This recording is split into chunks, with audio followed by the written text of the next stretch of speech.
Yeah. Yeah, man. Yeah. TikTok, time to rock. Good evening, good morning, good afternoon to everyone who's watching from all over the world.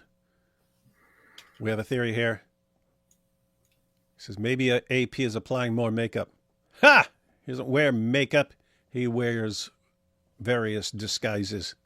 You know what'd be funny?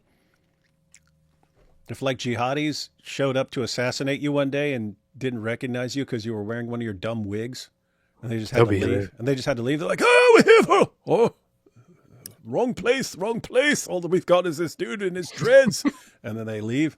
And you're like, ha ha. You're like, as they're walking away, you go, ha ha. You flip off your wing and then pull out your 45 and all that. You know what I mean? That'll be very good. That sounds very realistic. Yeah. It'd be a cool movie. Be a cool movie. Incredibly cool movie and very realistic plot. Hey, how's everyone doing there?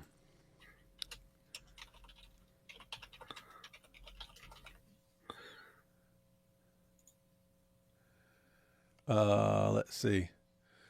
I was talking to a Muslim who said Christians having no gender in heaven is worse than Muslims not having toilets in heaven. Are toilets mentioned in the Quran? Lol. Very powerful.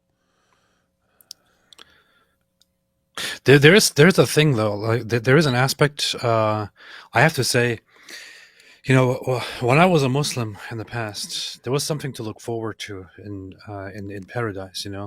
Like you go there and then you're supposed to be seated, and you recline on these seats, and there are rivers of wine, and you have servants in heaven, and you have these virgins that Allah made just for you, so that you can have sex with them again and again and again and again and again while your wife is watching and all that.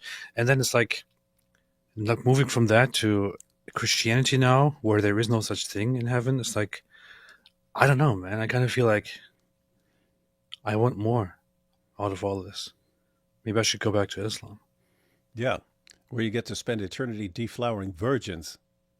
That's what you really want. Pervert. Yeah, exactly. Oh, you call me a pervert, I'll sue you like Tristan Tate. You see? Shaggy. Mr. Lava Lava. I'm a Mr. Bombastic. Bombastic. Call me Mr. Lava Lava. Hey, Cosmic Observer says, can you guys say hi to me? No. No.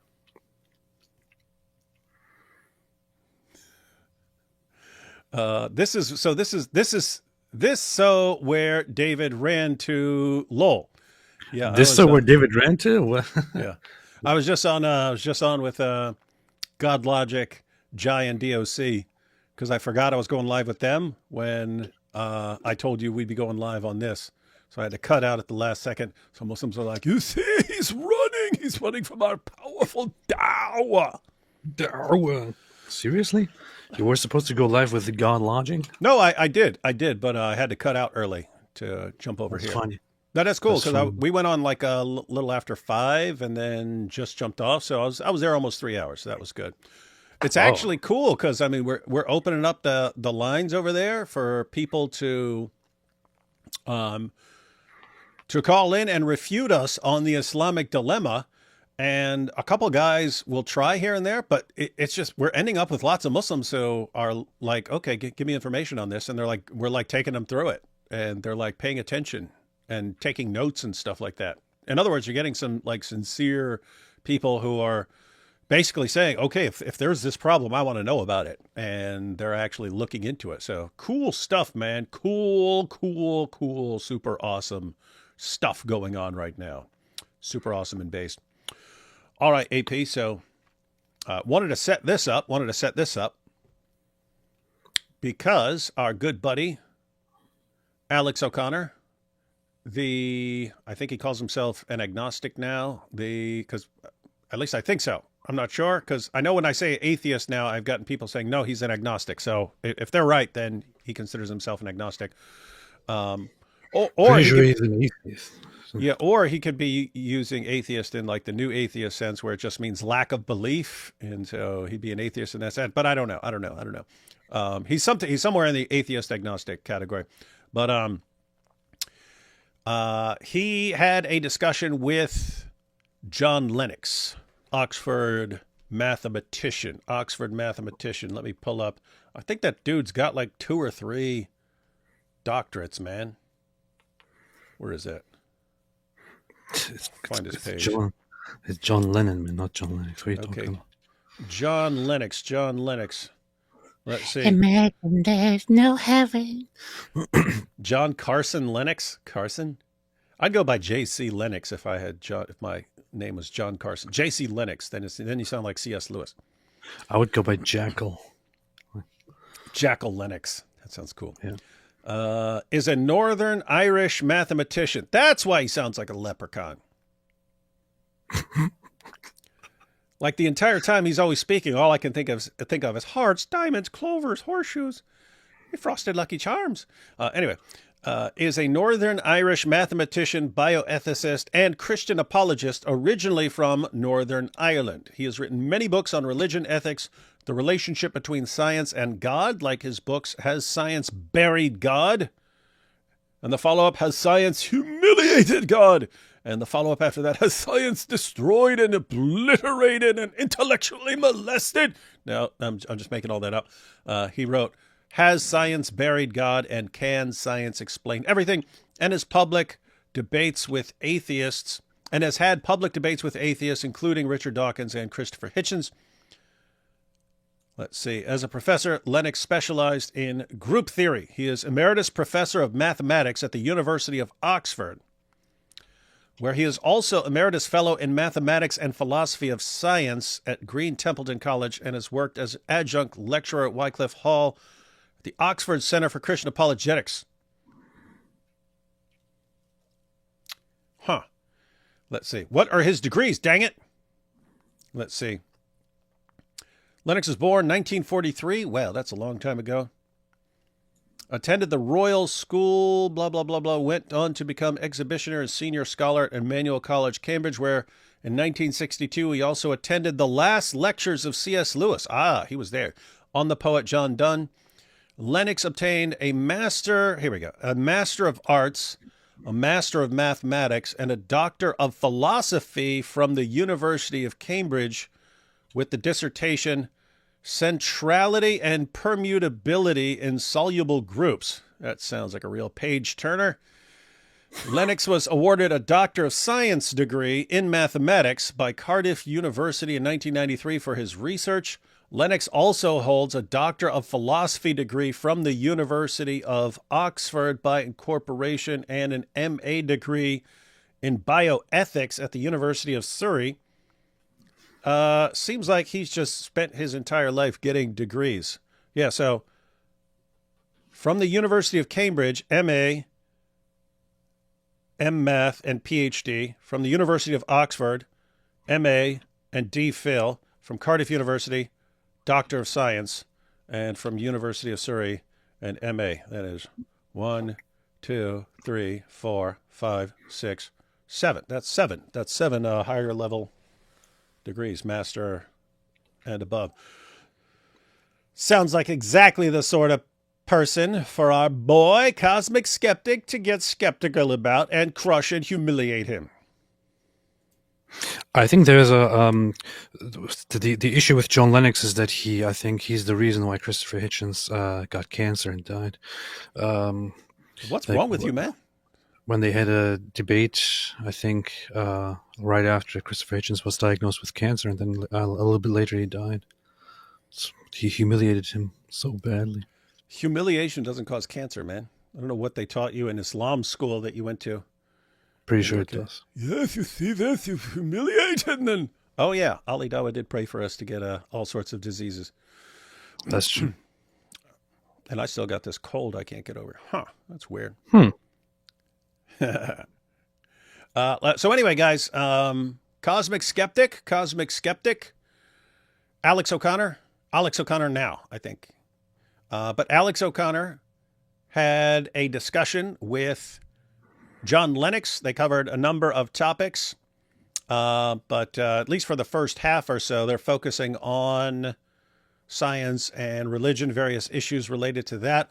I did not watch any of it. Several people said, "Hey, you're going to cover this," so I went ahead and pulled it up. I saw basically a couple of seconds, which is when Alex gives some announcement at the beginning, and so I cut that part out. And then once he actually started talking to John Lennox, that's where I started it. But that's it. That's all I've seen. So it'll be interesting if our minds are blown, and it'll be pretty powerful and awesome if Alex O'Connor just crushed and humiliated this guy with all these doctorates and master's degrees. You know, it's very much a signature line by now that whenever we watch something live and review it on your channel, Mm-hmm. you drop the line. I didn't watch a second of it or something. What do you say?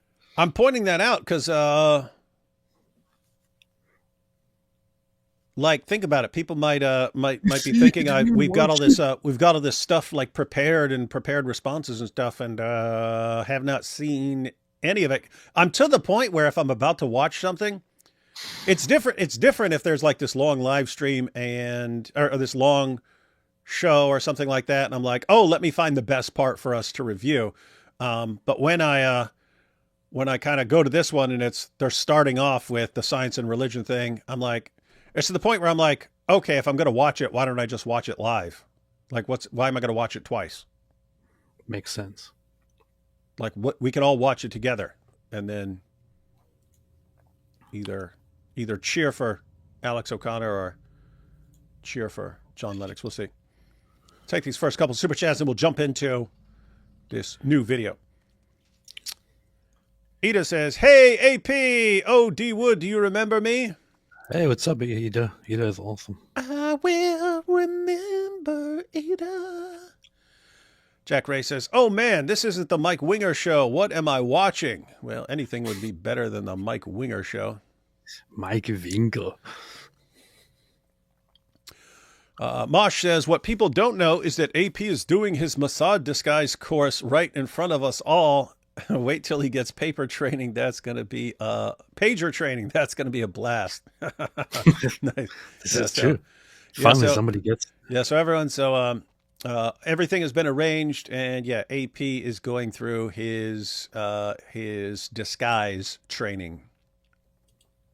No, so the thing is actually, so people are kind of curious about why I'm doing this, and it's that. So I as I was looking into Christianity and I was looking into becoming a Christian, becoming an Orthodox Christian, I repeatedly saw this mention of the first thing you need to do, or the greatest thing you need to do, is to change something about yourself. So as I was becoming a Christian, I heard again and again, you have to change yourself. As I was becoming an Orthodox Christian, I heard you have to change things about yourself. So I thought, okay, I guess I need to change how I look. So yeah, Smart. Yeah, I have to point out, AP, just so you know, little side note. We're over on God Logic's channel. The Quran did get eaten. whoa, really? Yep. That's messed up, man. One of your former co-religionists dropped the N-word on Avery, and the Quran was eaten. I'm gonna have An atheist? What's with atheist and the N-word? I said your former co-religionist. Oh yeah. Oh, you Atheist mean an is not agnostic? Yep, he dropped the N-word on Avery, and his book faced the consequences. Michael says, "Can you This rate?" reminds me of Donald Trump. What? You know what the N-word is, right? Nuclear. Nuclear. Hey, this before your time, but that's what made Jimmy Carter always sound like a dope when he's talking about all these issues, because he couldn't say nuclear. Say nuclear. We have to worry about these nuclear weapons. Nuclear. What the heck is that? Anyway. There is that is a big issue to me.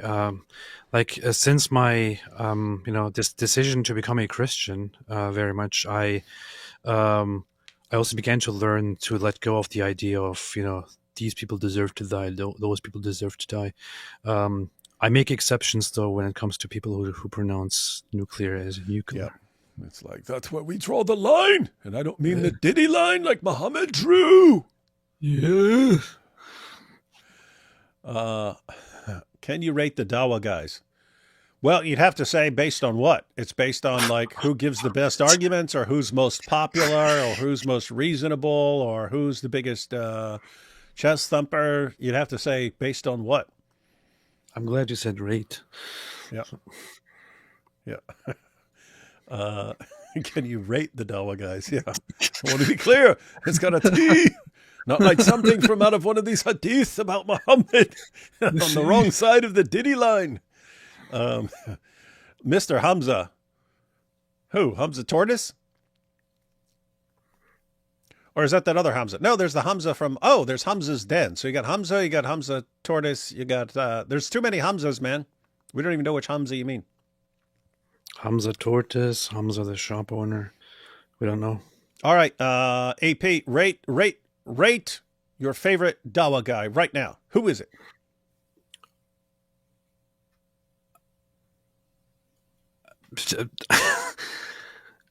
Had you asked me like 2 months ago or 3 months ago, I would have said Sajid Lubin, but then he recently became really, really, really, really, really bad.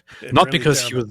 not because he is good or smart or anything, but because he seemed kind of honest. But things are very different now. I don't Things know. are very different. I can't think of any good one. That's what I mean. It depends on what standard you're using. You'll get completely different lists. So yeah, we're in a weird situation.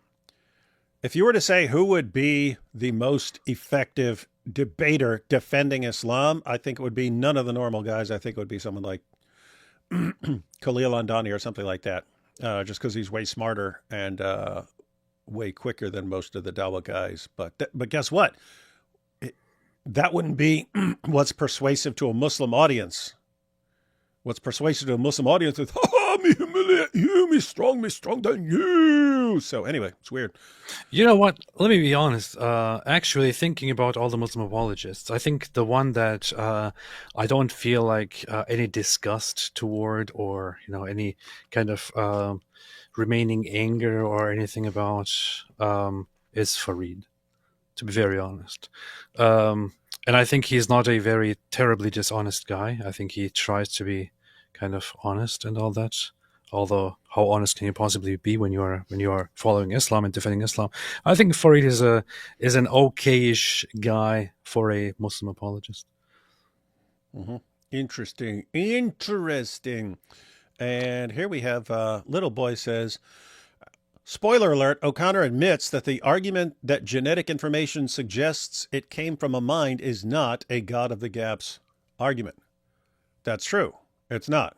That would be, I mean, I don't know how Lennox is going to present it, but it would be something like, you have massive amounts of coded information.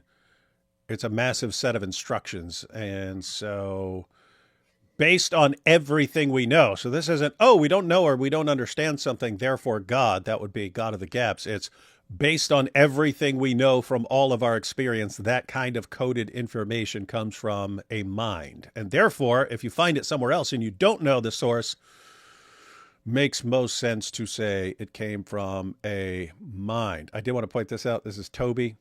Toby says, you guys think Sajid is bad? Should do a live stream just on the comments from his goons. Very entertaining. I like that idea. We could do an entire live stream just going through the comments. We'll pick a video of Sajid. We'll show how terrible it is. Like everything he says is wrong. I don't mean wrong according to us. I mean wrong according to either history or wrong according to the Quran itself or wrong according to Muhammad. And his followers are just, oh, this is so powerful. We've got the certainty. This gives us the certainty to not be kafirs. So, yeah, we might have to do that. That would be fun. Let's see, a couple more super chats here. Byron says, David, can you say golden shower? Well, I just kind of did just by reading your comment. Don't say that. Don't say that. But, oh, no, you mean in all caps. Okay, golden shower, golden shower, golden shower. Solaria says, well, it would seem my second Surah 5 video hasn't done as well as my first one. Somewhat understandable considering the other one is my number one video. Everyone be sure to check out Solaria's Islamic Dilemma videos. He is going systematically through the Quran. Lennox has powerful dawah with magic Irish blood. Yeah, I wonder if Andrew Wilson would be okay with magic Irish blood because they got leprechauns. Wait, so these are two Irish people talking to each other. That's interesting. I didn't even Oh, notice. oh, huh. It's magically delicious. Apostate of Allah says, Allah has planted oak trees all around me, giving me allergies that gave me laryngitis because of my YouTube vids. I wish I had a garlic tree. Yep, you got to tear up those oaks, replace them with garlic trees. Is Mike Winger one of the 72 virgins? What are you Yes. talking about? How'd you get the Counting Crows guy on your show? Mr. Jones and me. D Wood, you missed a joke. It was referring to the guy from God Logic Live and your quote from a movie. Okay, hang on. Go back to what Ida said earlier.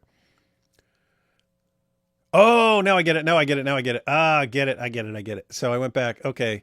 Ida says, okay, so Ida's original comment here that I didn't get. He said, hey, AP. Oh, D Wood, do you remember me? And then I started singing. But yeah, AP, we were over on God Logic's channel, and a Muslim who seemed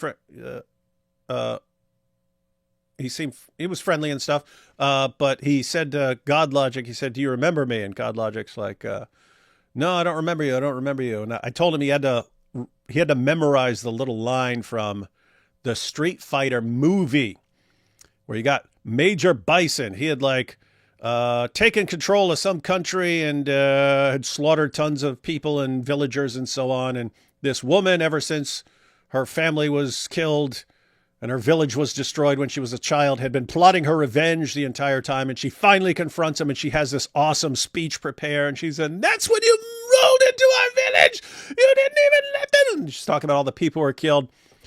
And then she lets him respond, and he goes, "I have to say, I don't remember any of this. I understand that," and she's shocked, and he goes, "I understand that the day Bison graced you with his presence was the most significant day of your life. But for me, it was Tuesday." And anyway, so I said God Logic, when all these guys are going, "Hey, you remember me? You remember me?" from like some live stream a year ago and stuff like that. When he's getting thousands of calls in that time, he needs to learn that speech. It would be pretty based. Anyway, It's funny. I apologize, Ida. I did not understand. What? As you just mentioned that there was a Street Fighter movie, I thought to myself, "Wait a minute, what? There was a movie, Street Fighter?" Yep. So I looked at it and I completely forgot it because it was so horrible. It's funny. This is what's interesting. Here's what's interesting. The movie was terrible. That Raul Julia's performance and the lines he had he gave the most epic performance of he's like one of the great villains of all time with some of the greatest lines of all time. And it's in this crap movie. It was interesting because he wasn't interested in this. His kids were Street Fighter fans. And when they offered him the opportunity, he's like, "No, I don't want to do this." But his kids are like, "Yay, Street Fighter, Street Fighter, Street Fighter, Street Fighter." So he took it for his kids. But he was actually dying of cancer while filming that. And so he just went all out. He just went all out for the role. But it was cool. It's like, hey, I'm about to be gone. My kids like this, so even though it's a crap script and a crap movie, I'm gonna absolutely crush this role. Yep, he did. Totally, absolutely. That's funny. Very, very base. Very base. From Chad Winger, the ultimate Dawa destroyer. The best Dawa destroyer is me. Chad Winger. Good. Chad Winger's a funny name, though. Just finished listening to Nabil's Seeking Allah, Finding Jesus. Hearing you guys discuss debating the Quran and legitness of the Bible really strengthened my faith. Excited to hear about AP's journey. Yeah, just keep in mind when you're reading that in the book, we are significantly nicer than we were in real life. AP looks like someone who was once atheist, then agnostic, then went full ortho, and now giggles every time his co-hosts say "gay Dyer." He does look like that. Beam me up, Scotty says, the Bible is pretty simple. Chosen people, promised land, the end. God bless Israel. Maybe a bit more in it. I'll keep reading. Good job. Good idea. That's pretty good. Pretty good. All right, AP, we ready to check out this Cosmic Skeptic Oh, are we? video? Of course we are.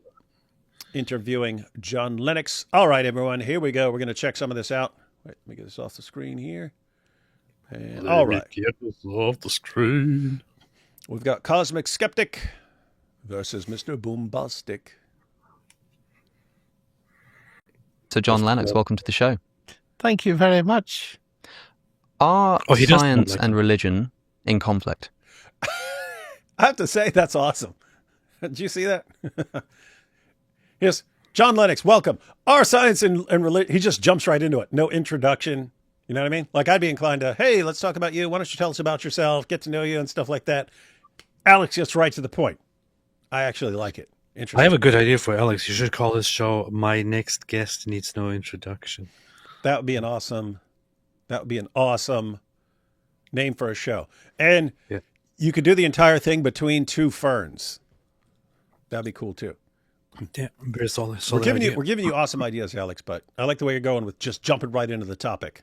Yeah. None of this fluff that we get from like AP during his live streams and stuff. And you could have your guests smoke weed on the show or something like that. Yeah, and drink and smoke weed and yep, sit in chairs. And say, pull that up, Jamie, or something. Yep, Yeah. that sort of stuff. Yep. Yeah. And then get all these weird and then say you're not going to have Tommy Robinson on your show because he's too mean, but then get like every Nazi on the planet on your show. Oh, exactly. That's pretty good. Yeah. Pretty good. See, Pretty good. what we're doing here, Alex, we're taking all the ideas from all the top shows and combining them into one show. If you took every awesome element from every show and put it all into one big show, that's legend status. All right, so I just wanted to start over here because I interrupted because I thought it was interesting that he jumped right into the topic. Watch him again, ladies and gentlemen. This is good. I like this. Professor John Lennox, welcome to the show. Thank you very much. Are science and religion in conflict? Boom. I don't really think so. And I've had that impression actually for a very long time, in the sense that when I was at school, I started reading C.S. Lewis. My father gave me some of his books.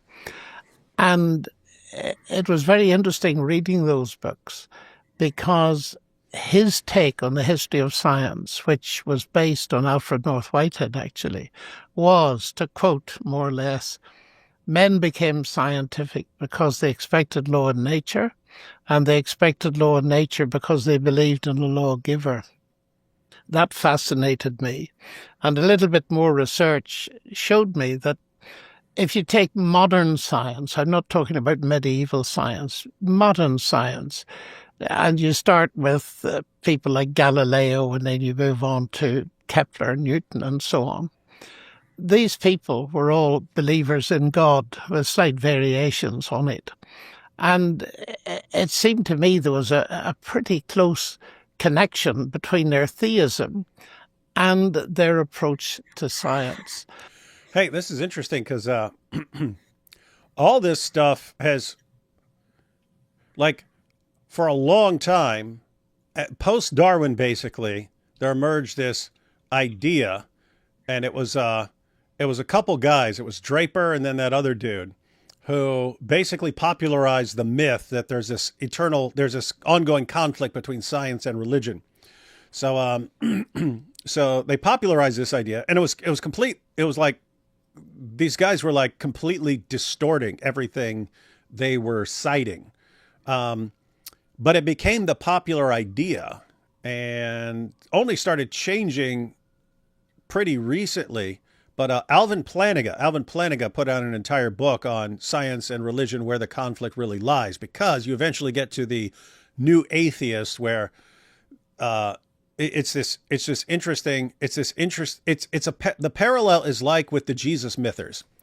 You'll have at the popular level this idea, oh, maybe Jesus never existed. Jesus probably never existed, and so on. At the scholarly level, it doesn't exist. The scholars know Jesus existed, right? It's the popular level a stupid idea can take off.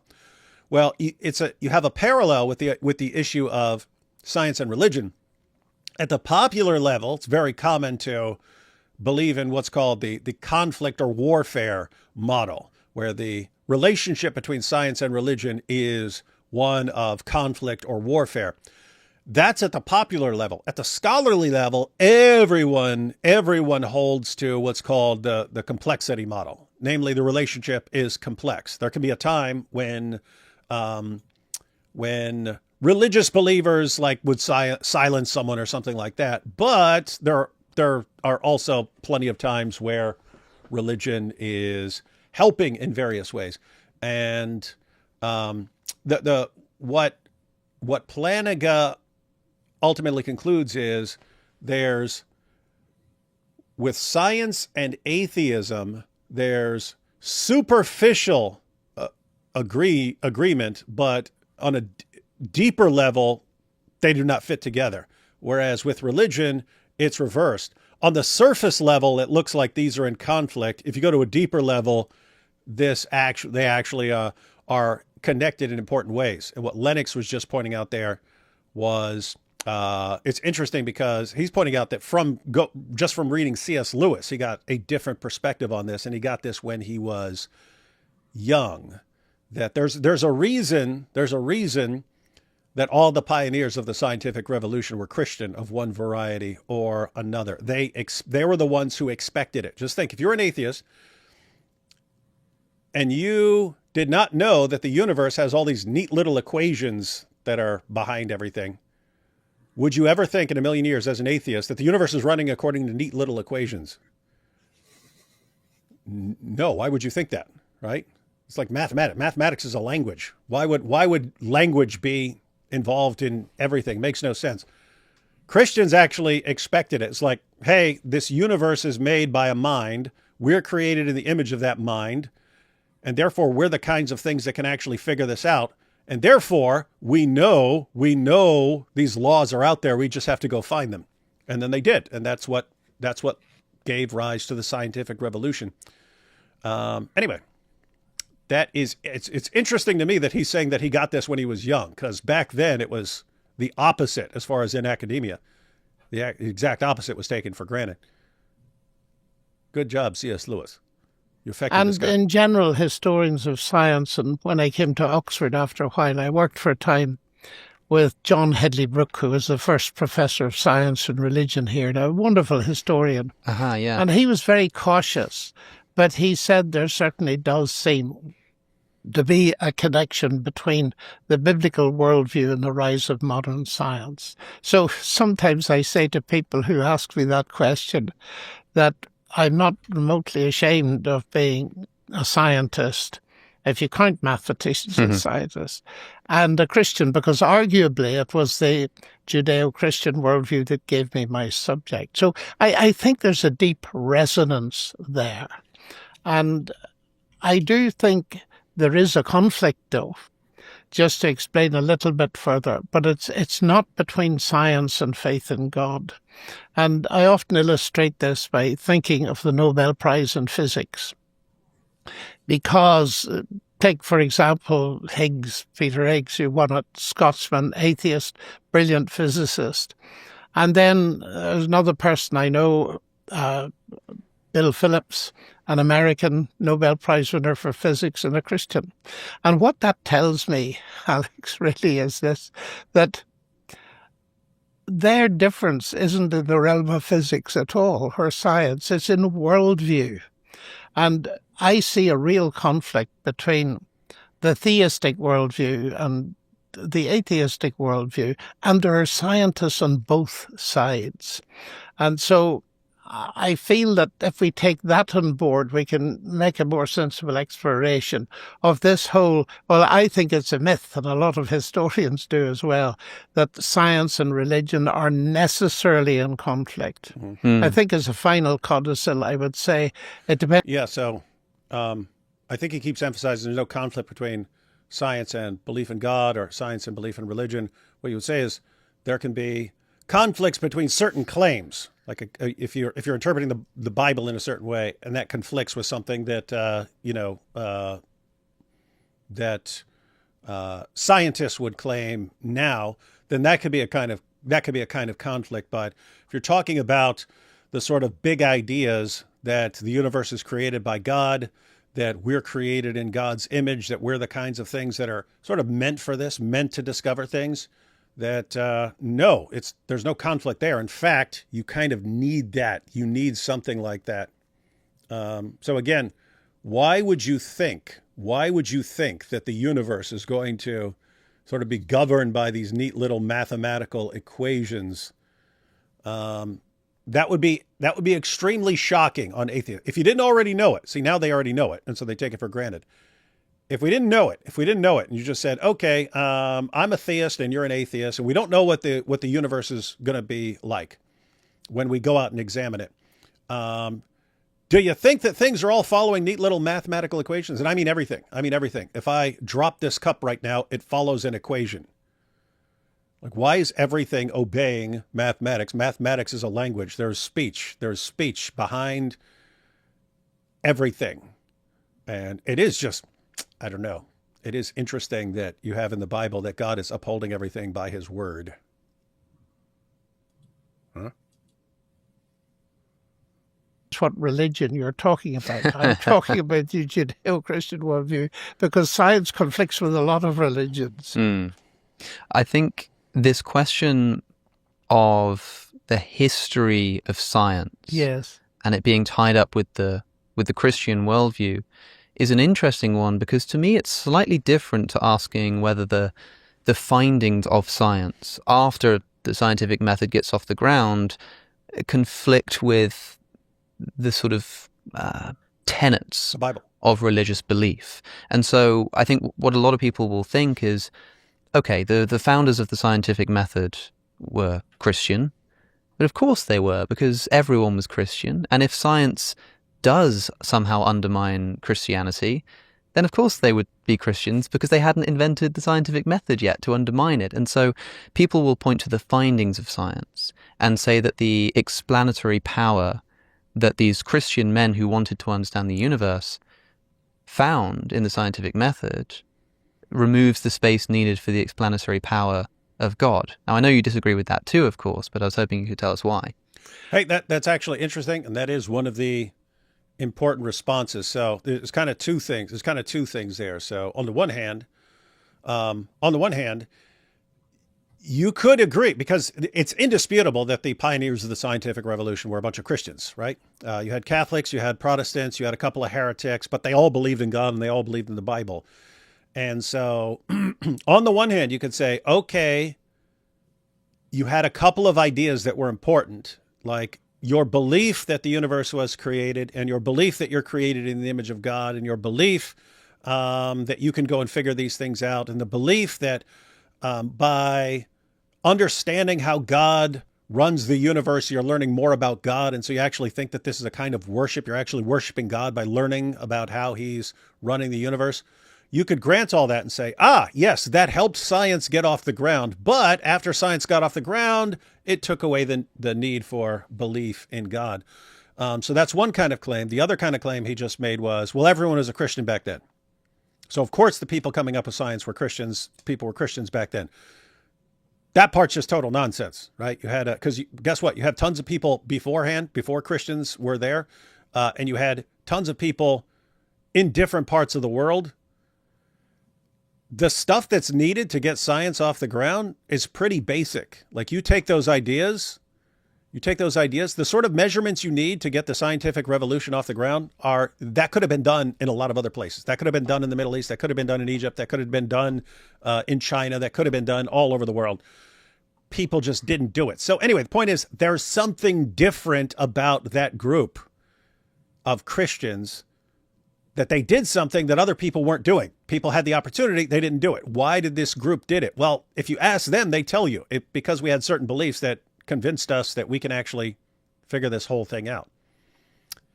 And guess what? They're right. So here's what's interesting. You can think of this as one big scientific hypothesis testing some of their core beliefs. If we're right about who created the universe and what we are in relation to that creator, if we're right about these things, then we are going to be able to go out there and figure out all this stuff. We'll be able to figure out cosmology, physics, chemistry, all this stuff. We'll be able to figure it out. Well, guess what? Every scientific discovery that was ever made after that is confirmation of that original hypothesis there. So you could say, in a weird way, that Christian theism has more scientific confirmation than any other hypothesis in history, because everything that science discovers is confirmation of that original hypothesis.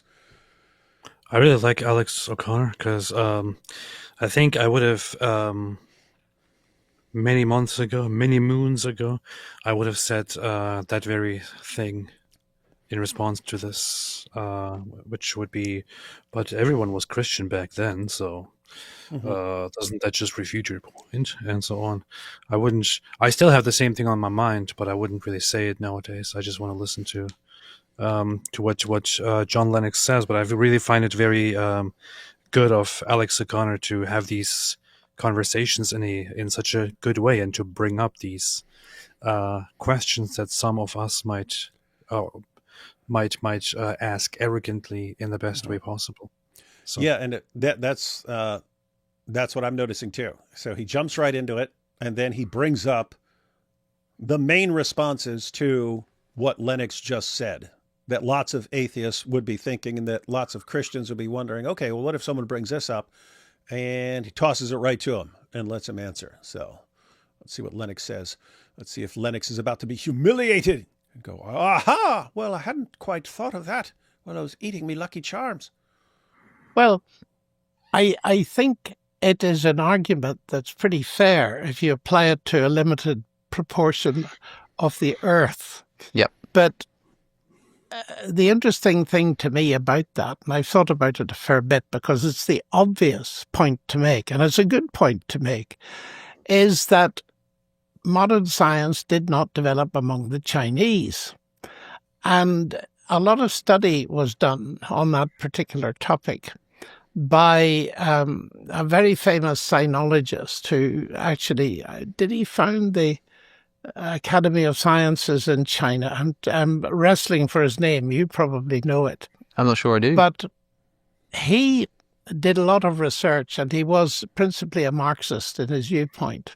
Mm-hmm. And that is what makes his conclusion very interesting. He certainly was the author of a massive dictionary of scientific science and all that. He tried to explain within a Marxist framework why modern science of the type you described Right. didn't arise in China. And the conclusion he came to was it was a difference in the fundamental presupposition of the idea that there was a unification in the sense that there was one creator who had created the universe and created the human mind to study it. And the Chinese didn't have that. That was his view. So it's Guys, when he talks about the unification, there's this idea of the uniformity of nature. So keep in mind, if you're what we have what's called the curse of knowledge. We already know certain things and we take it for granted. And you have to kind of pretend you don't know those things and try to imagine what you would think if you didn't know certain things. So if you were just in China many centuries ago before the scientific revolution,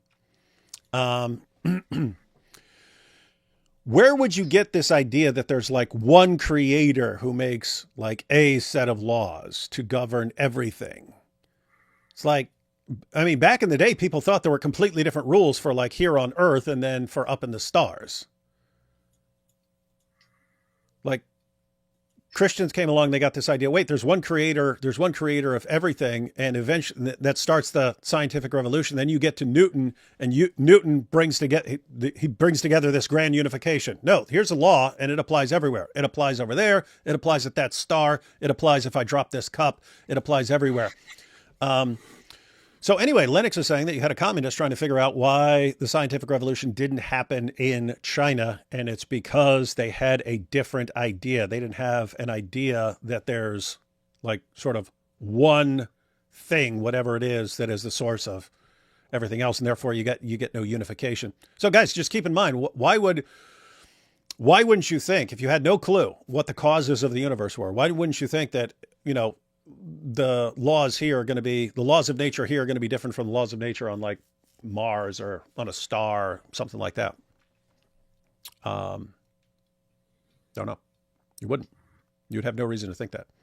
seems to me that that is an interesting response to this. If you take the whole world, modern science arose in a particular place in a particular time where, in a sense, the general background was Christian. But on the other hand, it didn't arise where the general background was very different.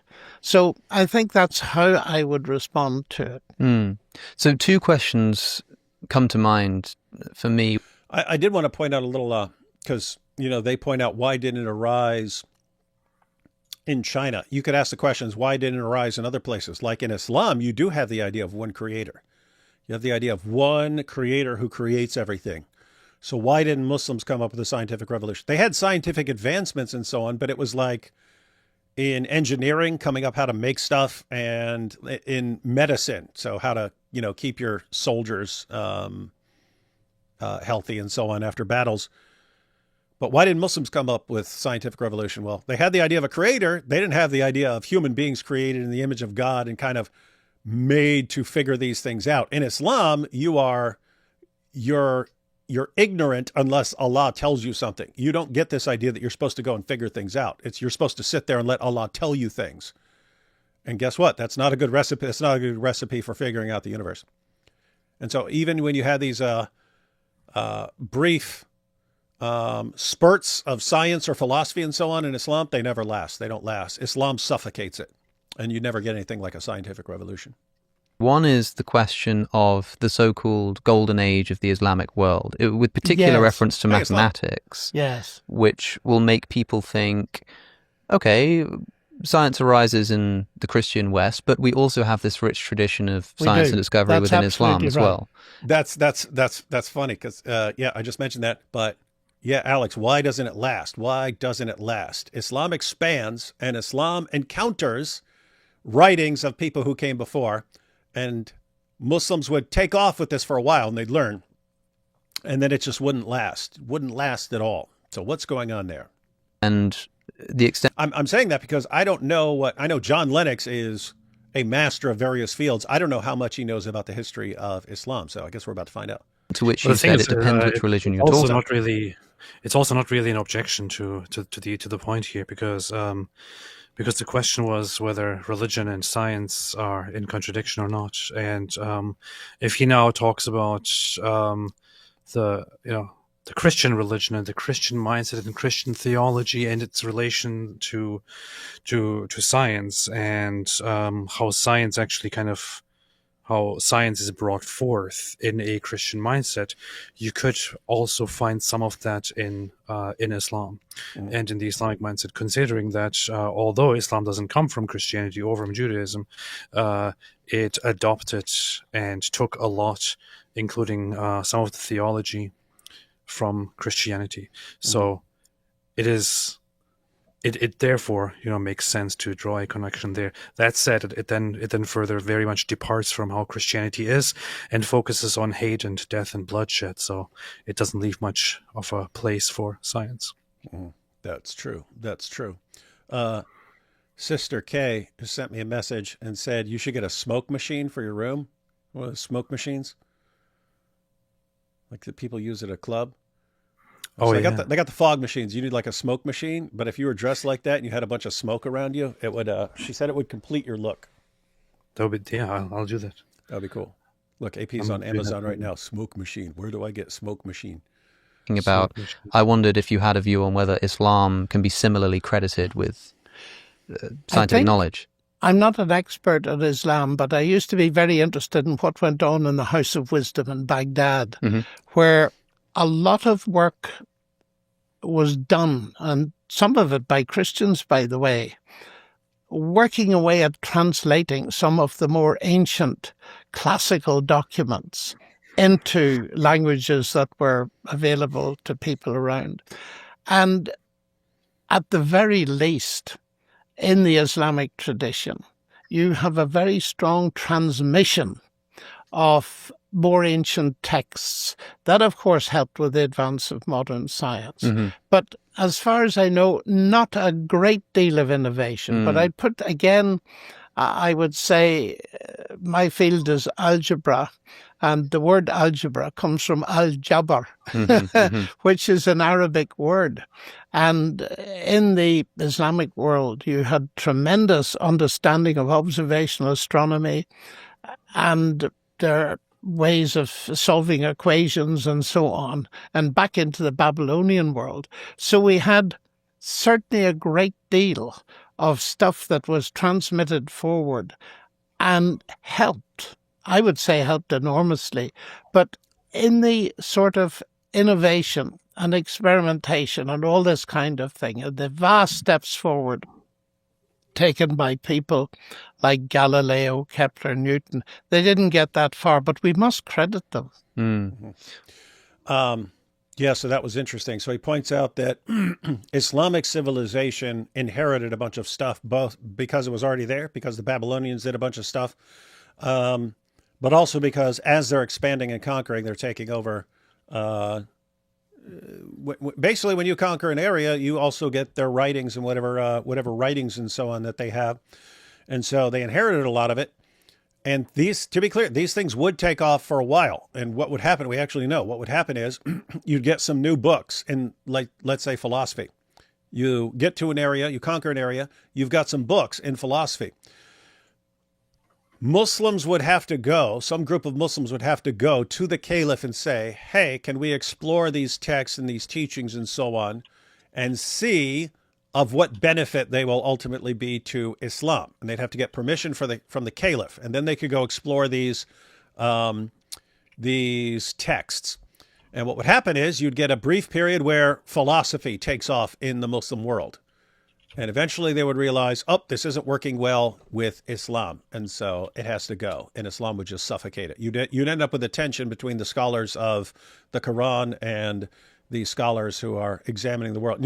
And you actually have this. If you look at Tafsir Jalalain, when he's talking about the earth being flat, he says, hey, it says right here in the Quran, the earth is flat. And it's not, as the astronomers have it, a sphere. And so he actually breaks down this conflict. He's saying, hey, the Muslim scholars, we know the earth is flat, but the scientists tell us that the earth is a sphere. And so you end up with these kinds of conflicts. And guess what? You don't want to be a scientist and be in conflict with the religious leaders in an area. So the stuff would never last. So you can't have things taking off. It doesn't last. The other question. So, I kind of wish IP was here right now, because he and I talked a little bit as I was preparing for a different debate about this topic. But back then, this was before DebateCon, before the last DebateCon, which I have on my shirt here, by the way. We were looking into the comparison between Christianity and Islam in terms of scientific development. And so the general findings, and there's a lot of research to be used for that as well, are that so what happens when Islam spreads early on is that the Islamic Empire advances and develops and takes over the elite centers and classes of the Persian Sassanid and some of the Byzantine society, and inherits a lot of texts, a lot of scientific knowledge, a lot of stuff that those civilizations leave behind and no longer have any use for. So the Muslims start gathering scientific knowledge, which they conquered, left behind by those they conquered, and then bring all that knowledge to the House of Wisdom in Baghdad, and engage in a lot of translation of the texts. And then as they analyze the findings, as they analyze the scientific discoveries of the past, they start actually actively learning from them and then preserving much of the scientific discoveries, which is why, and they, of course, after learning it and developing it, also on top of that, add some knowledge and come up with certain systems. But this is why the Muslims don't end up really inventing much. They simply learn and preserve and translate a lot of things. But as they move forth, much of the interests in the direction of science conflicts with the Islamic theology, with the Islamic Ash'ari theology, which was dominant at the time, which ends up being a little bit hostile to advanced scientific discoveries. Which is why, at the same time as the so-called Golden Age is happening, you have Islamic scholars who severely criticize the people that engage in scientific discovery, and they refer to them in Islamic writings as the people of this world, or the people of science, and all that. And you can find in certain interpretations of the Quran even that the people of the Quran and the people of the science were the people of wisdom of the Quran know how things actually are, whereas those people of science of the world only speculate and get things wrong. Eventually, wars, expansions, incursions by the Mongols, and so on. Much of the scientific development is crushed, and the Islamic scholarly perspective basically is that all the science was useless, and that it was basically Allah punishing them for engaging in that kind of stuff. And you have people like Ghazali, for example, who are become very, very extremely hostile towards science, and tell people to only focus on devotion to Allah and devotion to Islam. And from then on, the Islamic world starts stagnation and never ever picks up scientific discovery and development ever again. It's been 800 years or so. Well, how do you explain all the many Nobel Prizes in science won by various Muslim scientists? Like 2? I don't know. 1? I don't know. I was just assuming. There must be tons of them. You see. Hang on, let's take a couple of super chats because some of these are relevant to what's already been going on here. Hang on. From Germany, was talking to an Albanian Muslim, and he talked about how the hadith are not binding for Muslims, although they include the prayer.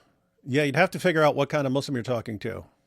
You have serious Quran-only Muslims, but most Muslims who say, oh, we don't have to follow the hadith, most of them are just embarrassed by what the hadith says, even though they do have to follow them. You pointed out, in the Quran, you only have 3 daily prayers, 5 daily prayers that comes from the hadith, and what you're supposed to say during the prayers and so on, and what you're supposed to do during the Hajj and so on. This stuff comes from the hadith. They're most basic fundamental practices. Even the Shahada. How do you become a Muslim? Recite the Shahada. You have the claim in the Quran that there's no God but Allah, but the actual Shahada that you're supposed to recite, there's no God but Allah, Muhammad is his messenger, that comes from the hadith. So yeah, find out what kind of Muslim you're talking to. That was a super sticker. Thanks, Moo Moo Joe. Here we go. I'm glad they speak with that accent, because if you change that accent for an American one, it would likely sound less intellectual, lol. Yes, it would sound pretty dumb. I have to say, that's true of Alex. Alex has the posh English accent. That's Richard Dawkins, Douglas Murray, Alex O'Connor. That's the accent where anything you say, you automatically sound intelligent because of your accent. The Irish accent is not like that, but it comes across as like friendlier somehow. Like, I don't know, just like John Lennox talking starts sounding like your uncle, even though your uncle's not Irish. Anyway, that's my perspective on the accents.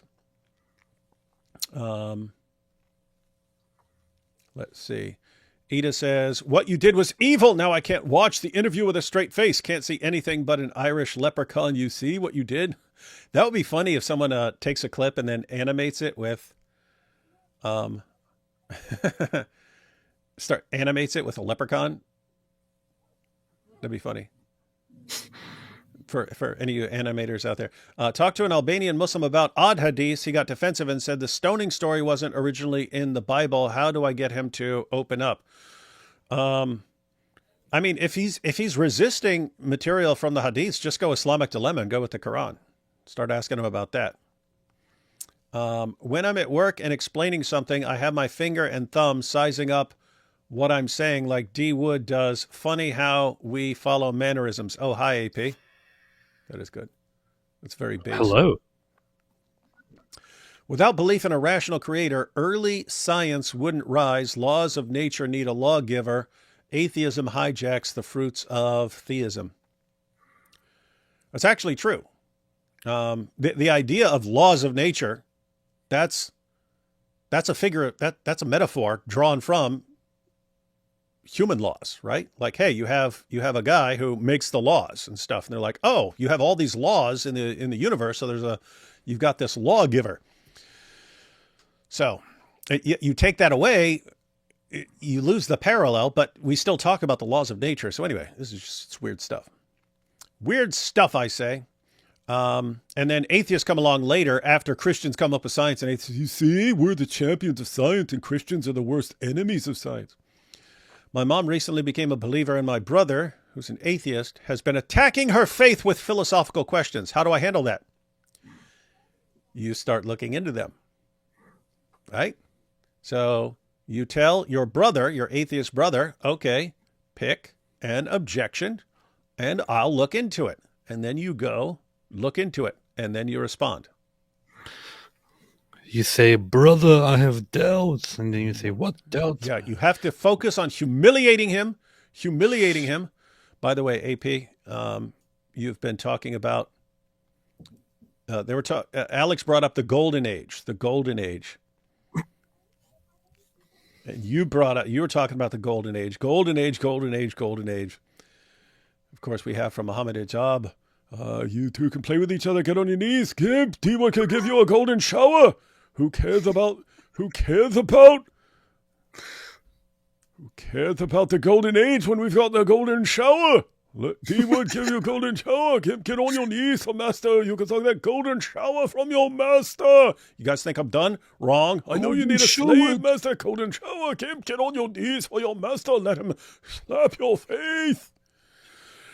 Anyway, I'm pointing that out because we're sitting here talking about science and religion, and Alex says, but what about science? And Alex, I'd be happy to show you these messages that show where science went in Islam. He knows them very well. It ended up just, golden shower, oh, this is where science has advanced. Alex Islam. knows those messages very, very well. Yep. Let's see. Only Christianity saw nature as non-divine, orderly, and worth studying, man made in God's image with reason in a world governed by laws, not fate. Mm-hmm. That is true. You had the perfect combination. Sending love to you boys from Asa. Thank you, Asa. Thank you. Holy Joe says, I pee. He thinks it's funny that you said IP. Here's what I wanted to get to because I forgot the other name. Elijah Petty says, the view that science and religion are inherently at odds stems from John Draper and I think it's Andrew Dixon White. Andrew White's conflict thesis, now widely rejected by historians. Yeah, and I've seen it actually pointed out, like these guys quoting something, like they'll quote Augustine and so on to show, look at his silly idea. And then an actual historian of science would quote the full passage, and it's actually the opposite of what these guys were saying. So they were like massively deceptive, especially Draper. Draper was he hated Irish. He hated the Irish because we don't have the issue right now. I guess is actually relevant for John Lennox. Can't blame him. John Lennox. Back then, you had in certain areas of the United States, they did not like Irish immigrants. They didn't like the Irish, and John Draper was massively anti-Irish, and so he was anti-Catholic, and so he glorified everything that wasn't Irish or Catholic, and so he even praised Islam and called it like the Protestantism of the South or something like that. But anyway, yeah, the theory was spread by two guys who were massively sloppy and massively deceptive in their writings, and yet it took root and became popular. And then we're still dealing with the damage done by these lying morons today. Let's see, these last couple. Dizzle wanted to say thank you. Had existential crisis recently. Got hit with, if there is no God, we're just bacteria and death is destruction. Your testimony put my dread into words and encourages me to keep fighting and hope. That is good. That's good, Opal. You should check out You forgot the end of the message, man. What? Oh, okay. I forgot. Hi, AP. Hi. That's good. Had to go back for that. You should check out Al Mukaddima. Forget how to spell it. He is a Muslim history YouTuber and has a video on why he doesn't trust the Hadith. I know about his channel. He's a faceless guy who makes videos about different things. Actually, a very nice channel. Not an apologist or anything. Just as a random guy who happens to be a Muslim and who makes videos like where he analyzes different things in the world. I actually liked a video that he made in the past where he was kind of analyzing whether Muhammad actually existed or not, or something like that. Oh, really? Yeah. Hey, we might want to go. Hey, I could get Robert on to examine that video. Since Robert is the Muhammad mythicist. He's a Muslim YouTuber, has a video on why he doesn't trust the Hadith. Oh, keep in mind, there are all kinds of reasons not to trust the Hadith. Problem is, vast majority of Muslims are Sunni or Shia, and they all believe in Hadiths. So it's a very minority position, and there are all sorts of problems you get if you go Quran only. So keep in mind, there are all sorts of reasons to have problems with the Hadith. These are pretty late sources and so on. Plenty of time for fabricating, and even the methodology that they use, this is not criticism and so on. It's a later invention, and people were still fabricating. They just attached lists of names to it and so on. So anyway, there's all sorts of reasons to be skeptical about the Hadith. The problem is the Quran is so hopelessly confusing and incoherent. You need something else to help understand what this stuff is saying. And if you don't have it in the Hadith, where are you going? Where are you going to help people understand what these passages are even saying? So it's a weird situation where if you go with the Hadith, you're stuck with the Hadith. If you don't go with the Hadith, you're stuck with a very confusing Quran.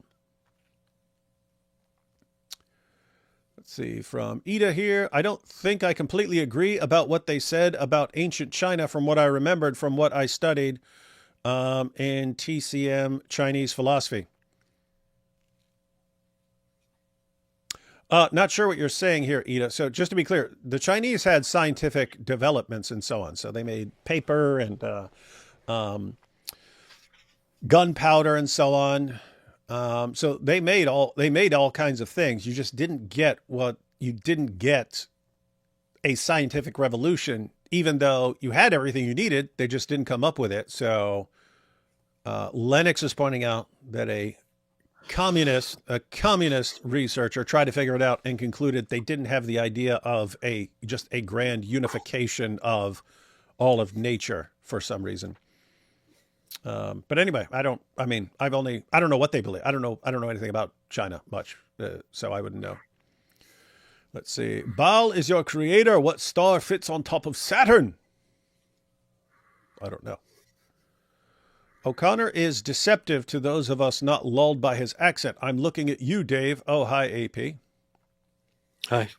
I can't tell. You can lie to me all day as long as you have the right accent. I'd be like, oh, it's true. It's true. Atheists say Christianity is anti-science. Muslims say Allah made gravity. Meanwhile, they're all arguing on Wi-Fi invented by guys who believed in Jesus. AP, how many Jamuah prayers do you need to miss to no longer have a Muslim? I forgot. And D Wood, I'm asking if or how I should get involved with them. I don't really know if there's such a rule. I mean, I feel like it is a matter of dispute, but you're generally supposed to just attend every single one of them. So AT Ministries is the one who left the comment about his mom recently became a believer and his brother's an atheist and has been attacking her faith. How should he handle that? And he says, D Wood, I'm asking if or how I should get involved with them. What are you talking about? That's your family. That's your brother and your mother. Of course you should get involved with that sort of discussion. And the first step, see, I thought you were already involved in the discussion, but if you're saying, hey, if and how should you get involved with the discussion? This is your mother and brother. It's pretty straightforward. Hey, guys, Um, we're family here, so there are basically a couple of possibilities. Either mom's right, she's a believer, either mom's right and my brother's wrong, or my brother's right and my mother's wrong, or neither one of them is right. But they can't both be right. And so since we're family, maybe we should take this seriously and try to get to the bottom of this and try and we'll all take this seriously and look into these things. That's how you get started. And why wouldn't they agree to that? And we have stranger danger leads to Hadith danger. That's true. Yep. And as Bertrand Russell noted in his Nobel Prize winning A History of Western Philosophy, got that on the shelf behind me. Iran and Persia had a rich intellectual tradition long before Islam. Yes, they did. All kinds of places did. Again, the Babylonians and the Egyptians and the Greeks and the Romans and so on. Yeah. Islam did not add a lot to the world that wasn't massively outweighed by how much destruction and terror it has brought. But what? But we're the ones who defend child marriage, so you know it's good. Yeah, right. All right, back to Alex here. Hey, did you just change your appearance? Somehow you look more scholarly now. No. Okay, let's go. How many wigs do you have, AP? 10. That came to mind then is one concerning the difference between, say, belief in God as motivating your scientific enterprise and Christianity as a world religion. Because when I think about someone like Galileo, an important founder of the scientific method, and I think about the way that he's treated by the reigning Catholic authorities for presenting an alternate view of the world, although not proving it, arguably, at the time, running into a bit of trouble and ending up finishing his life in house arrest in Tuscany. Rather luxurious house yeah, arrest. it's quite. He got it quite well. I think this idea that he was tortured for his beliefs is a mistaken one. Although allegedly, some people believe that he was shown the instruments of torture, as if to say, that could be. Keep quiet. Here. I've been wanting to make a video about the Galileo affair for years because too many people don't understand it. You had massive conflicts going on between the Dominicans and the Jesuits, and everyone's vying for power and so on. And Galileo was apparently a world champion at just burning people up. So you'd mess with Galileo, you'd disagree with him on something, and he would just cook you. He was apparently like insanely witty and extremely sarcastic and very condescending and would just tear people up and so on. Anyway, he made some enemies, but he had allies. So if I recall correctly, the Dominicans were against him. The Jesuits were on his side.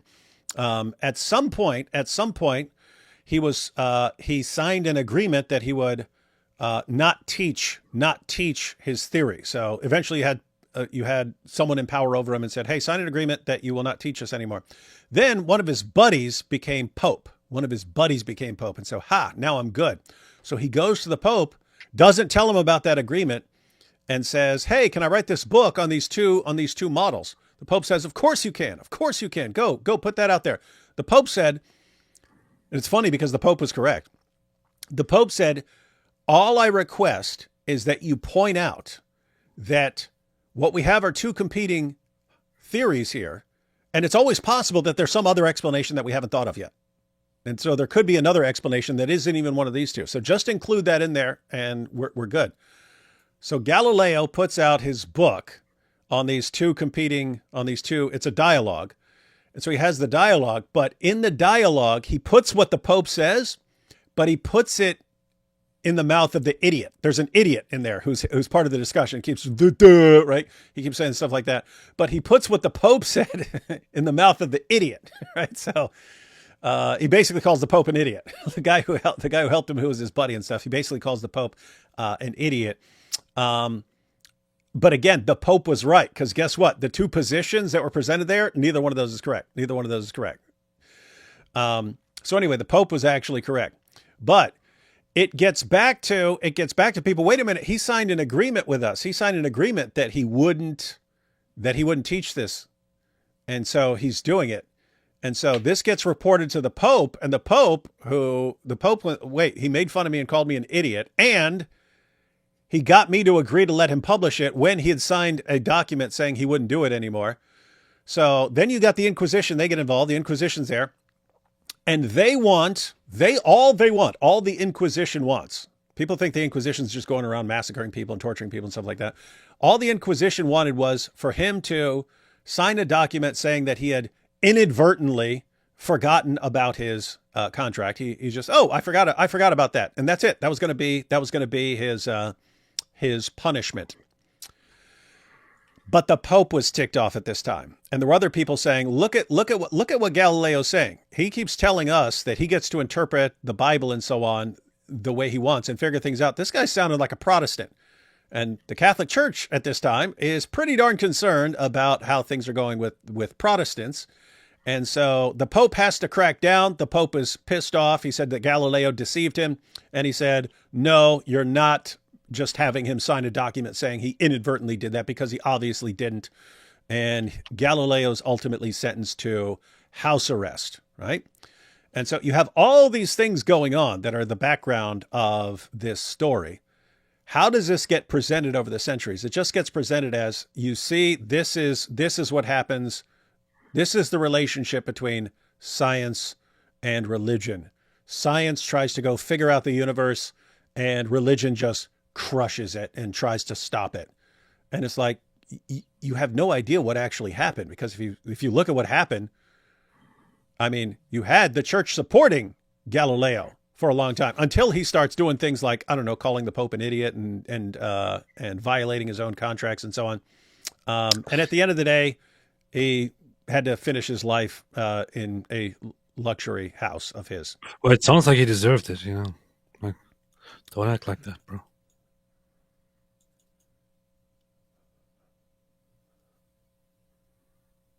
He got what he deserved. No, I'm just kidding. Yeah, so that's not how we think now, but That's exactly what I think. it's a situation where lots of things were going on at that time, and Galileo made a lot of enemies, and eventually his enemies take advantage of certain things and so on, and at the end of the day, there's house arrest. So what are you going to do with all that? What are you going to do with all that? Oh, you see, this is proof. It's the proof that there's an eternal war between science and religion. Dumb. It's kind of a funny thing. On the one hand, so in the actual story, Galileo is kind of a dumb jerk who does something that you probably shouldn't be doing, and then gets punished for it. And that punished is a very, very low punished. On the other hand, this whole story turns into a completely different fantasy story where people today still say, for example, Galileo was killed. I hear tortured and killed still to this day. I hear nobody's tortured and killed, like they had him on a torture rack. Burned alive. Yeah, renounce your belief. Oh, by the way, the other thing was, even Alex acknowledged this, that he couldn't prove it, because here's the thing. People think this is the conflict between science and religion. This was a conflict between science and science. You had a bunch of scientists on one side of this issue. You had a bunch of scientists on the other side of this issue. And again, this is what I referred to as the curse of knowledge. We can't understand what the thinking is like because we know. Now we know. Back then, they didn't know. And people don't understand how insane the Copernican model sounds. So, okay, here's the sun. The sun is at the center of the universe. That's why I said this is incorrect.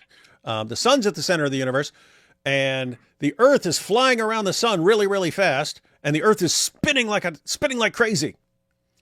It's like, okay, right now where I'm sitting right here, I'm spinning really, really, really fast. Yeah, you're spinning really, really fast.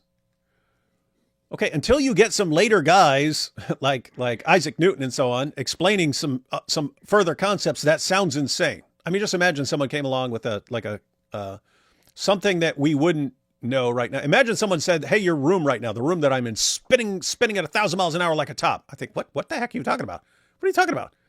That sounds idiotic. Guess what? It sounded idiotic to people back then. So Galileo was offered an opportunity. Okay, prove what you're saying is true. And of course, you couldn't. At the end of the day, it's just, okay, the mathematics works out a little better. The math works a little better when you're trying to put together, when you're trying to account for all our observations of the universe. And during your equations, keep in mind, you can get the math to work either way. Just ends up being a little simpler if you put the sun in the middle. And that's the basis of that. It's like, okay, for some people, that's enough. For other people, okay, I don't care because that's insane. The idea that the Earth is spinning really fast and we're just hurling through space. I'm looking around. I feel pretty darn steady right now. I don't feel like I'm moving. So what you're saying goes against everything my senses are telling me right now. That was the situation back then. And so Galileo was an Abdul. Yeah. So guys, imagine we think, Galileo came and presented the scientific facts. That's not the way it seemed back then. Galileo's giving an insane view that he can't defend. Do you let him continue? Guess what? The Pope was going to let him, but then didn't work out because he signed an agreement saying he wouldn't, and he called the Pope an idiot. Wild stuff. Again, I think that using Galileo as an example doesn't work. Because if you look at what actually happened, the first people to criticize Galileo was not the Catholic Church. It was the philosophers who were building on Aristotle and believed in a fixed earth. And the church got involved rather foolishly, because it had climbed on the Aristotelian bandwagon. Yes. So you could argue that this is not really science versus Christianity, because Galileo was a Christian. He believed in God before he started all this and when he finished. So I think I would agree with the historians of science that say that the Galileo incident is not really one to be used to show that there's a huge conflict between science and religion. Yes. Glad Alex brought it up. Glad Alex let John Lennox respond here because, that's something that's still at the popular level, whereas at the scholarly level, no one uses this because at the scholarly level, they know what happened and they know it doesn't support their claim. Fun stuff. I just want to point out that the weird thing in all of this is that the same atheists, so there'll be Jesus mythers, even though scholars across the board think they're morons, and they'll adhere to this warfare conflict model, even though all the experts in the field think that's been massively discredited and debunked. And then they'll share a fictional story about Galileo, a total myth, and they'll share it. This guy was tortured and killed for just presenting science. And simultaneously, all these atheists are putting out all of these like massively discredited views that are not held by any scholar on the planet. These atheists will still view themselves as the champions of science and reason and logic. They're the champions of history. They're the people who only believe what's been proven. And yet they keep spouting just like the stupidest things ever. It's weird. It's weird. What were we saying, AP? Nothing. Yes, you were. You're about to say something. Now say it. It wasn't. It was. It was important. Yeah, I was gonna say. I'm kind of curious to hear John Lennox sing "Imagine There's No Heaven." Yeah. You ever see the video clip where he brought that up? No. It was. He does. It's I forget. I think the atheist brought up. And just, to quote the song, imagine there's no heaven, and stuff like this. And he goes, so you're listening to John Lennon. Well, how about listening to John Lennox? And then he goes on. I think the book Galileo's Daughter is well worth reading on this store. And Galileo was a bit silly, and unwise in what he did. He insisted, first of all, on writing in Italian, and that irritated the experts who thought everything should be done in Latin. Mm-hmm. And secondly, he wrote a text and put the views of the then Pope, who had been his friend, into the mouth of a character he named Simplicio, Yes. the fool. The simpleton. And hey, this is cool. I already just pointed all this out, but you're getting confirmation of everything I just said from John Lennox himself. So you know I'm not making stuff up. as for PR, I think he comes fairly near a zero. Yeah, Actually, and he'd been told by the Catholic Church not to write about heliocentrism, but there was some dispute over what he was allowed to do, and so he writes this philosophical dialogue where he's like, well, I'm not writing an essay in favor of That's correct. heliocentrism. I'm writing a dialogue. It's just that the character that disagrees with me is called the fool. And that's what finally did it seems, for the church. For me, I think you're right to say that this isn't a good indication of the conflict between science and religious belief. For me, at best, with the most sort of uncharitable view of the Catholic practice here, it might show a conflict between, say, the scientific method of Galileo and the Catholic Church. But I want to very carefully tease apart the historical... What? You disagreeing?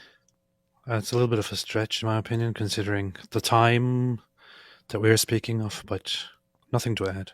Continue. Yeah, and I mean, keep in mind, everyone, Galileo was a practicing Catholic. Yeah. He spent time trying to defend the Bible. His ideas about understanding the universe and so on, his one of his main ideas was, God's the one who gave me this mind to go out and explore these things. So kind of stay out of my way. And so anyway, back up a couple seconds. Of Galileo and the Catholic Church. But I want to very carefully tease apart the historical question of like world religions and their potential suppression of the scientific method with the more specific point I think you're making, which is about the personal belief in an ordered universe as being necessary to engage in science. I think that's fair enough. And if you look at various times in church history, I would say that to their shame, and as in the Galileo case, it was only in my lifetime that the Catholic Church rehabilitated Galileo. Yes. And that's pretty shameful. Finally said that he was correct. Yes. And the same is true, You see, the Catholic Church was humiliated. I suppose, of the so-called conflict between Huxley and Wilberforce, after Darwin. Yes, That again, that's represented as a... This is a debate that happens just down the road at the Natural Just History. I just want to point out, as they're having the conversation right now, it began with, is there a conflict between religion and science? And then where exactly is that, that conflict or that contradiction supposed to be? Where exactly does that take place? Because it is obviously not taking place anywhere between the Christian community and Christian churches and science in our time, in terms of being actively suppressed or denied by Christians or Christian churches. If you want to argue that there is that the Christian worldview diminishes science in some way or another, I guess that could be a discussion that you can have. And that could be an interesting discussion to go into, but I don't think that there is any instance or any evidence at all, especially over the last 100 or 200 years, that there is any conflict between Christianity and science. On the contrary, the Catholic Church in question here has been over the last centuries very supportive of scientific development and has been actually a great contributor as well. Protestant Christians have no conflict at all with the exploration of science. So there is no active conflict, but is there a conflict between the Christian mindset and the scientific mindset? I guess that could be a question to further explore. So as far as the supposed conflict during the time of Galileo, keep in mind the entire time The entire period of the scientific revolution. So the scientific revolution is generally dated from the publication of Copernicus's book up until Newton's Principia. And so it's basically, I think, about 200 years or so. But I mean, keep in mind, everyone's Christian during this time. Churches run all kinds of things, and you still get this nonstop revolution in multiple countries. And so doesn't seem like there was this huge, terrible conflict that everyone thinks there was. Yeah. Here in the Natural History in Oxford, Museum. and it's between Thomas Huxley, who is Thomas Huxley, they called that guy Darwin's bulldog because Darwin wasn't the most forceful guy going around pointing stuff out. Thomas Huxley, super aggressive. So he goes around just crushing everyone in his path. sort of protege of Charles Darwin, Yes. and so the newly discovered idea of natural selection is being defended by Huxley, and then you've got the Bishop Wilberforce who is arguing against it, and this is again seen as archetypal science, evolution, undeniable fact, versus Yeah, that's right. the But priest it's that very can't accept interesting. it. I've read the whole debate, Uh-huh. and I find that many people haven't. Mm. And Wilberforce was the kind of cleric who was an amateur scientist. Mhm. And he seemed to have a lot of leisure for doing that, which might tell us something about the church in those days. Right. And Huxley was dead against this. He wanted a professional class of scientists. That's the first. There was a strong bias against it.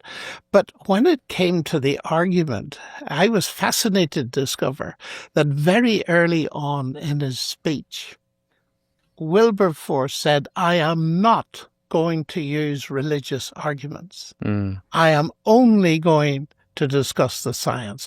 That's often left completely out of the discussion.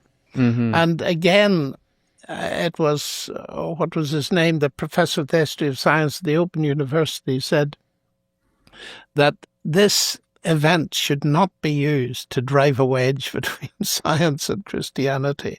It was a much more complex thing. It was a sociological thing as well. Yeah. The push to have professional scientists get rid of the clerics, turn the churches into temples to Sophia, the goddess of wisdom, and all this kind of stuff. There was much more going on than That's the same thing with the Galileo affair. It's you got this particular incident, and there's all this stuff going on, and people will not know about all the stuff that's going on, which is needed to understand even what happened. They'll remove all of that. Now, you see, this is just the conflict between science and religion, but they did the same thing here with Huxley and Wilberforce. simply dealing with science. But poor old Wilberforce, I think he gets the rough end of the stick, and it's not always very accurate. I mean, instinctively, I think of people who are motivated by their religious beliefs, Yes, but so as to convince the non-religious, yes. will abandon that as a strategy of argumentation and say, well, look, I'm not going to rely on my religious views here to convince you. Yeah. And yet that is still their motivation to presenting these arguments. And I really don't know when I say, like, Well, I don't know what you suspect Wilberforce's motivation was, or if there's anything else that indicates that he really Well, you're was right. just a scientist. Oh, that's interesting. So Lennox pointed out that Wilberforce is, even in the debate, he's saying, I'm not giving you religious arguments. I'm only going to give you scientific arguments against your position. And then Alex is pointing out, aha, you got people like that, and they say, we're just arguing based on science, but their real motivation is religious. In other words, the points they're making about science is ultimately to support their religious views. They're trying to show that their worldview is right by making their claims. I don't think you could fault Christians for that, because, that would be like, Richard Dawkins obviously uses science to support his claims and his worldview and so on. So I don't know. I think that's kind of common. Put it this way. Everyone would want to show that science lines up with their worldview. And so it's kind of common for that to be some sort of underlying motivation, even if you're arguing just about science. I take from what Enthusiast. you're saying that it's always difficult to second guess motivation Yes. and to understand what it is. And we can only see that what I find actually interesting is that Wilberforce, it actually occurred to him to say what kind of argument he was using. I thought that was pretty insightful of Wilberforce, in spite of the fact that generations afterwards, nobody took any notice of it. He was actually passionate about the science and felt a case could be rested on the science alone. That's an attitude I like. We'll get back to Professor Lennox in just a moment, but first, What? do you trust the news? Is this a commercial? Yes. Hang on, what news is this? Objectively comparing how the same story is being reported on differently by different sources. Well, that is exactly what today's sponsor, Ground News, allows you to do. Hey! I got all these requests from Ground News. Me too. Did you get those too? Yeah. Yeah, I got a bunch of those. I went to their site and I was like, It looks like trash. I don't know. yeah, well, I went there and I clicked on a section and it was like 8 articles all blasting away at Israel and supporting.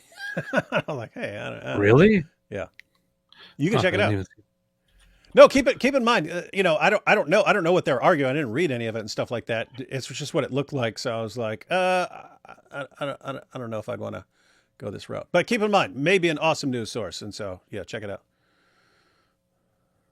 You got that? But now I'm like, oh, maybe I should. Maybe it's actually better than I thought. I mean, Alex is mentioning it, so maybe he checked it out and it's actually decent. Interesting. Scientific revolutions, the Copernican revolution, the revolution of biology with natural selection and Charles Darwin, even things like the revolutions in physics with quantum mechanics. Yeah. Do you think that any of these pose any challenges to, say, the Christian worldview? Is there anything about the Christian worldview that you think is at least challenged by these scientific developments? I would say that certain scientific developments can conflict with certain interpretations of the Bible. I can't think of anything that anything in the scientific realm that would conflict with the idea that the universe was created by a rational being, that we're the sort of things that can understand it and so on, that therefore we can do science. I can't think of anything because science in general just presupposes a lot of these things. So yeah, you could have particular conflicts and so on. But yeah, let's see what. Let's see Hey, you know what? What? As I'm looking at this Ground News, it actually, I looked at it only in the past and it seemed kind of dumb, but as I'm looking at it right now, it actually seems kind of cool. It's a tool that is, it's not like a news source. It gives you different news sources and then tells you what you're reading right now and how biased it is, who owns the sources in question, and so on. It's pretty interesting. Oh, okay. Maybe we'll give it another look. All thanks to Alex. Well, we need to take them separately. Sure. And certainly, as one person has said, at least one, that Darwinism proved to be an engine of atheism. Yes. Well, I think this is the most important example here is And probably evolution. It is. Yeah. Quantum mechanics actually, to take your other example, for some people, opened up the possibility of freedom and all the business of giving, to put it this way, which I don't really like, space for God, so to speak. Yeah. And not confining the universe to be a deterministic entity. I think that it is a very interesting case in point that a lot of people jumped on the Darwinist bandwagon, and until relatively recently, it was often used as a reason to get rid of God in some way or other. My thinking of it is, well, it's quite complicated, actually. First of all, yeah, guys. So talking about the Darwinian evolutionary picture, once that really comes out and people absorb the idea, and they still believe that life can form on its own by, just if you got enough time and so on, and you got some stuff there, give it enough time, and life can form. And once you've got a little living cell, then evolution can take off and so on. Yeah, turns out that while this view is spreading, hey, we don't need God anymore because we've got all this figured out. They had no clue how complicated things actually were. They used to they thought that living cells, the cells that make you up, were just little blobs of protoplasm. They were simple, and they thought you could get the protoplasm through some chemical reactions, and then you could just get a cell. And then it's the arrangement of these cells that give rise to us. And so we're sophisticated combinations of really, really simple little cells. Well, that spread, that took off. Ha ha ha. We don't need an explanation. We've got the explanation. We don't need God. Well, what happens? Then they find out like what cells are really like. They're like little cities.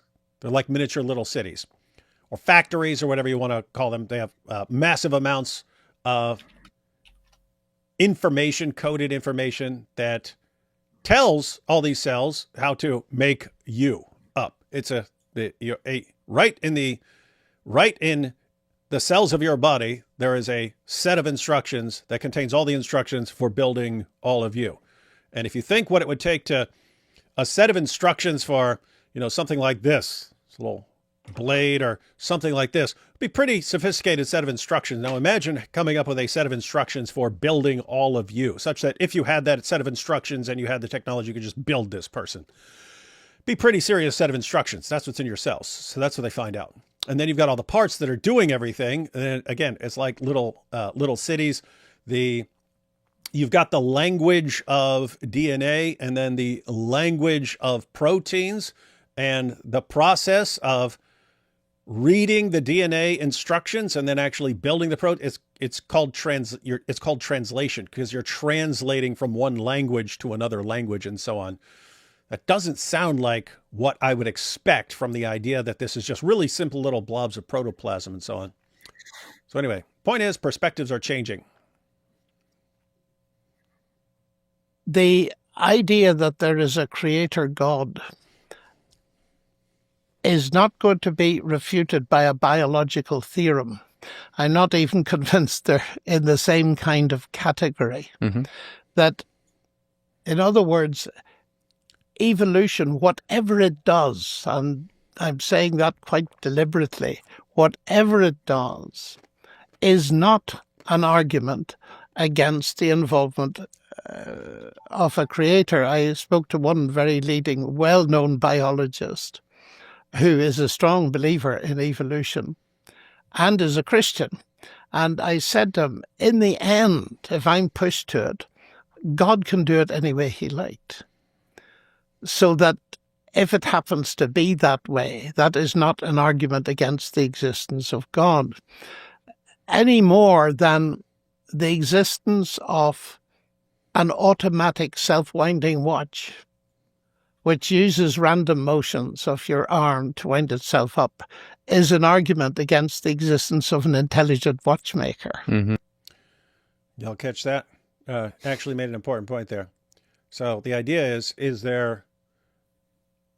are there scientific discoveries that are going to discredit God or something like that? And Lennox pointed out, God can create in all kinds of different ways. So what if you figure out, aha, I just figured something else. Well, that's the position that the pioneers of the scientific revolution were in. They were trying to figure out how God could do it. They're trying to figure out how God actually runs things. And so when they go out and they say, aha, now we figured out this law of nature, they didn't say, oh, now we don't need God anymore. It's, oh, this is how God is doing things. And so he's pointing that out. Whatever you figure out about the universe, you're figuring out how God made it. And so how is that going to conflict with God? And then he compared it. He said, so, I've got a watch right here. If I look at the watch, guess what? I can explain everything that's going on in the watch. I can explain everything that's going on in the watch just by appealing to what's going on in the watch. So you got these, and you can. It's you can explain everything that's going on in the watch by the parts and so on. So you think, oh, this needs no further explanation. Well, how would that conflict? How would saying, hey, I can explain everything that's going on based on the internal parts, how would that conflict with the idea that the watch was made? All you'd be figuring out, if you examine the watch very closely, is how the watchmaker made it. That's what you'd be figuring out. And so it's not like you're gonna take a super close look at the watch and then, oh, this proves that it wasn't made by a watchmaker. That calling in of randomness doesn't get rid of God at all. But of course, if you're going to use evolution as an argument against God, first of all, you've got to know that evolution is true and you've got to define what it does. Mm-hmm. That's the first thing. And here you run into very many more difficulties now than you would have done 20 years ago. Right. Yeah. Way harder And to explain I that. just make 2 points, and they're quite important points. And that is, we need to distinguish between evolution and the origin of life. Mm-hmm. Now, Richard, Got to distinguish between evolution and the origin of life. So, guys, origin of life, that's how you get your first living cell. How did you get to that thing? And then that thing turning into other things over time and based on replication and so on, that's a different thing. So Dawkins, as you know, who's a brilliant writer, I must say. I remember reading his book, The Blind Watchmaker. Yes. And what arrested me in reading it, and I can almost quote it verbatim, so that's a compliment to Richard, that evolution, the blind automatic mechanism that Darwin discovered, is the explanation for the existence and the development of all of life. He said that. Yes, it's in the book. Yeah. And it took a that's terrible. very long time for him to realize that the first part of that statement is false. Yes. For a very simple reason. Because evolution, again, whatever it does or doesn't do, depends on the existence of life Yes. to do anything. So it cannot be the explanation for life. Now, of course, people these days get round that by talking about chemical evolution and Yeah. so on. That's nothing to do with mutation and natural selection, and we could go into that. But yeah, it's like when you talk about the evolution of the universe or something like that. You're talking about a different kind of evolution than Darwinian evolution. But yeah, guys, I pointed out before, this is something that hit me a long time ago. So in order for evolution to get started, for you to have an evolutionary process, you need something at the beginning.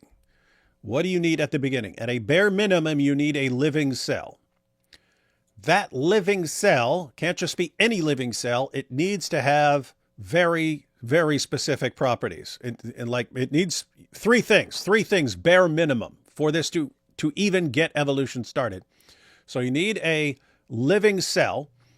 That's, I guess you could say 4. So 1, you need a living cell, something that has like a metabolism and things like that. But as far as these particular features that it needs to have, because keep in mind, suppose you just got lucky and life developed and you got a living cell. Okay, that living cell is eventually going to die. Where's your evolution? How are you getting everything else? You got lucky, it developed, and then why doesn't it just die? So the first feature that you need is when this thing forms, it needs to be able to make copies of itself. And that is a pretty amazing feature of something that just forms by chance, right? It just forms by chance and, it happens to have the ability to make copies of itself. That's pretty amazing. I mean, imagine, a computer forms by chance. Okay, that would be shocking enough. But imagine a computer forms by chance and it makes copies of itself. That's like far more amazing. Anyway, it needs to, whatever this thing is, this first living cell that gives rise to everything else. 1, it has to, just from the beginning, be able to make copies of itself. 2, they can't be exact copies, because if it made exact copies, you'd never get any variation. You never get any variation for natural selection to act upon. So it can't make exact copies of itself, but it also can't make very sloppy copies of itself. Like it can't just produce something sloppy and messed up, or that wouldn't preserve the valuable features of the cell that it came from, and so on. So you need a living cell, but that living cell needs to already have the ability to make copies. It needs to make copies that aren't exact, so there's some variation, but three, they have to be pretty darn close so that it preserves the beneficial traits. You need all that before evolution even starts. And so that's why Lennox is pointing out you need to distinguish between just getting life at the beginning and then what happens afterwards. The evolution is what happens afterwards. As far as getting life, separate question. And so anyway, just, hey, evolution explains everything. You got some splaining to do with this first thing before you even explain the rest of it. As a mathematician, it's the former interests me more. That is the origin of life itself, because it's almost equivalent, though not quite, to the origin of information. I see there a huge problem. But staying with, now, the second part of Dawkins' assertion, it explains all the development of life. Now, here's where I think one has to be nuanced and to be fair, because Darwin was brilliant. He observed things that people had not observed. He observed changes. For example, the famous study of the finch beaks in the Galapagos Islands. And I have a 1,000-page book at home, a famous book on that, and I've read most of it. And that was hailed as evidence. But of what? It certainly was evidence of cyclic change. What not so many people were aware of is that once the drought conditions disappeared, the proportion of long beaks to short beaks actually moved back to what it was before. But nevertheless, he could see that something was happening that filled niches and enabled existing creatures to adapt to new niches. Now that seems to me to be uncontroversial. I can't help it. As he's talking, as he's talking about niches, I can't help but think of Zachernik. You see, they were pecking at niches. The birds were pecking at niches. And it's like the difference between someone who has no clue what he's talking about, but he's talking to a bunch of morons, and someone who does know what he's talking about. He's talking to Alex O'Connor. Totally different. But anyway, that's the fruit of Islam and the great respect for science in Islam. Because we can observe it. But when it goes beyond that to the creation, if I might use that word, of new life forms or all this kind of thing, I think that's a very different matter. Now, I'm very aware that I'm not a biologist.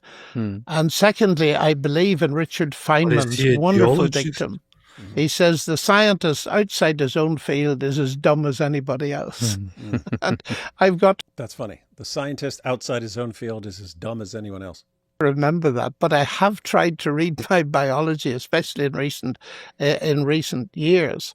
And I comfort myself that everybody from Darwin to Dawkins wrote for the intelligent public. They expect us to understand what they write.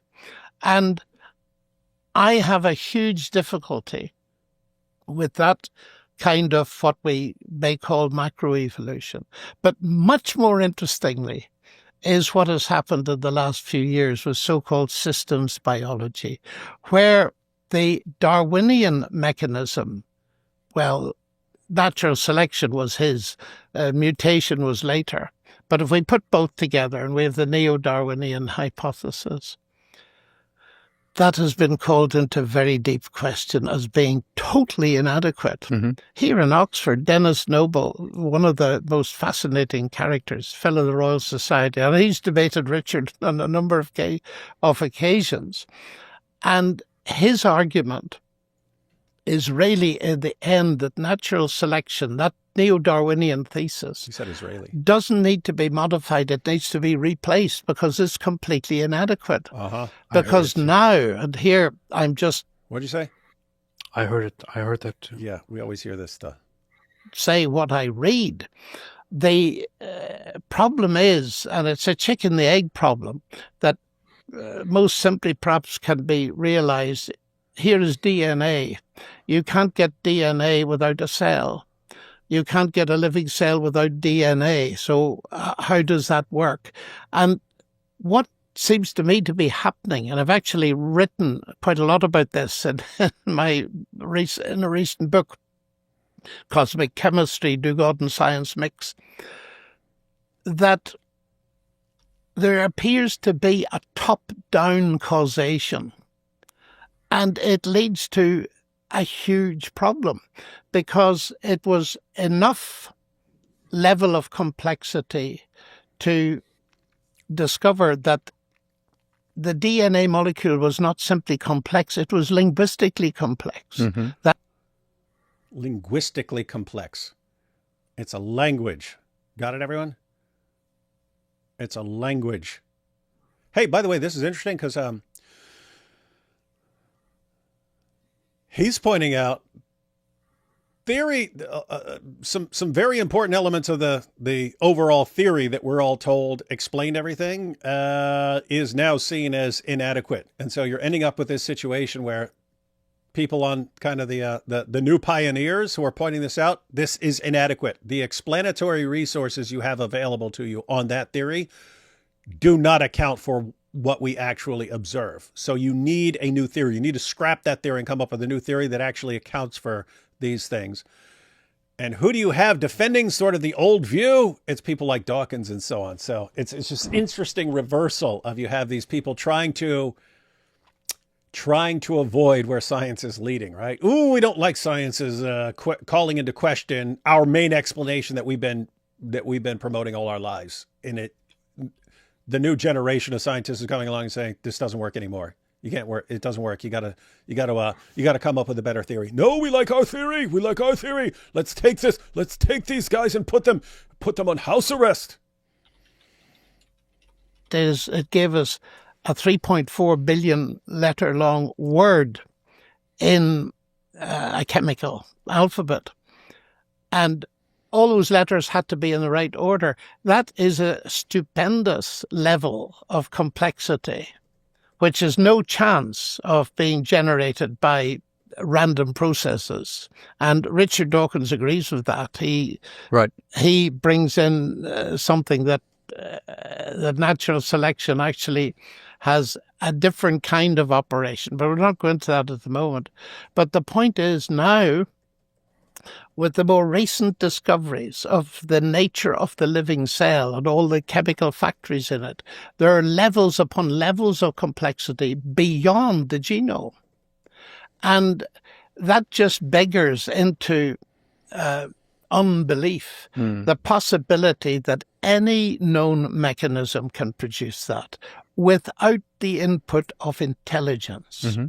Now, I'm in your boat, but at an even sort of lower level below the deck, in that it's not just so much outside of my scientific expertise, biology, but I'm not even a scientist. And so it sounded like Lennox was pointing out, okay, so we thought we just had to explain this complexity of DNA and so on, and then Lennox is pointing out, no, actually, turns out you need it in a bunch of other areas, and this whole thing just doesn't have what it takes to explain this stuff. So they need a new theory. And Alex said, think him in the boat at a lower level. And I'm not sure what he's saying. Let's see. So I'm also aware of my limitations in being able to engage with this material. I do understand that on the popular level, I think like Stephen Meyer has been talking about this kind of thing quite publicly. And I understand that a lot of people are beginning to question at least Darwinian evolution. But to understand you correctly, would that entail doubting, for example, that, say, myself and a chimpanzee share a common ancestor? Because I understand that the mechanism of getting DNA off the ground and this kind of thing is this unimaginable mystery. But once we've sort of granted that, intelligently produced or not, does that suspicion go to that depth of evolution? I mean, like, do you think that there is reason to doubt that I share a common ancestor with the chimpanzee? Well, it can do. Uh-huh. People are divided on that, and I understand the point very well. You know, from a mathematical point of view, if you take a set of things, you can often order them in a hierarchy. And that's clearly true in the animal kingdom. You could use various criteria for organizing them. But the whole question of common ancestry assumes that you've got a mechanism that drives the one to the other. Mm-hmm. And I sometimes use an argument that I think Darwin was aware of in some way. I have a vague memory that I got it from one of his letters. Mm-hmm. But it's something like this. You and I are biologists, and there's desperate need in the world for some kind of grain that resists, let's say, floods and so on and so forth. And we sit in the laboratory and we genetically engineer a new type of wheat that's very successful. 1,000 years hence, people are investigating the archaeology of this, and they're trying to determine what is related to what. Now, they know nothing about us or what we did. And their research, if it's done on the basis of a dominant naturalism, will completely miss the fact that there was an intelligent input at one point creating this new level. And that'll be due to Everyone got that? So suppose you need, for some area of the world, some new wheat that's resistant to floods and so on, and a bunch of brilliant scientists get together and they figure out how to modify the DNA of wheat until they come up with exactly what they need. Then this wheat lasts and so on. In fact, it'll outlast other wheat, because at least in certain areas and stuff, because it works really well in those environments. And thousands of years from now, if people didn't know what that came from, and they just examined it, there would be no indication of these two scientists in there. It would just, you'd still have the evidence of design and so on, but that's what you have in all of it. Methodological assumption. Yes, that's right. And you can't blame them in a way if that's the way they're working. Quite. So it seems to me we've got to be extremely careful that the ability to organize things into various hierarchies is an indicator, certainly an argument for development without input of intelligence, but it's not conclusive. And it seems to me, in other words, my faith in God doesn't depend on whether there's a common ancestor or not. Certainly God could do it that way, but I'm not convinced that he has, because the analogy I gave you has got more to it than you may first realize, because it's saying that at a certain point there was an input from outside the system, an intelligent input from you and me as the scientists involved. Now, from the biblical point of view, and this has always interested me, the biblical description of creation is very minimal. It's 100 words, I think, Genesis 1 in Hebrew, something like that. But what is emphasized in that description has always fascinated me, because several times over you read, "And God said." And God said. So these various stages, the days of Genesis, whatever you make of them, these stages. You get that? It's he's counting these, and God said, as God inputting information into the system. Interesting. Are each introduced by God speaking.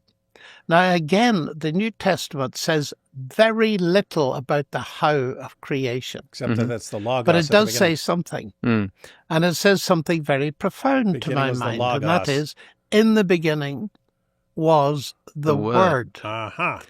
That is, the Word already was. And this is an existence statement, because it then goes on to say, through the Word, all things things were created. came to be Mhm. is actually what the Greek says. Yes, okay. It's fascinating.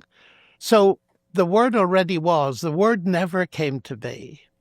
The world came to be. You and I came to be. Mhm. And then, of course, there comes the huge statement which shows John's fascination by existence. And the word came to be human, or came to be flesh. Mhm. God. Get it? That's pretty awesome stuff. So Hey. in the beginning was the Word.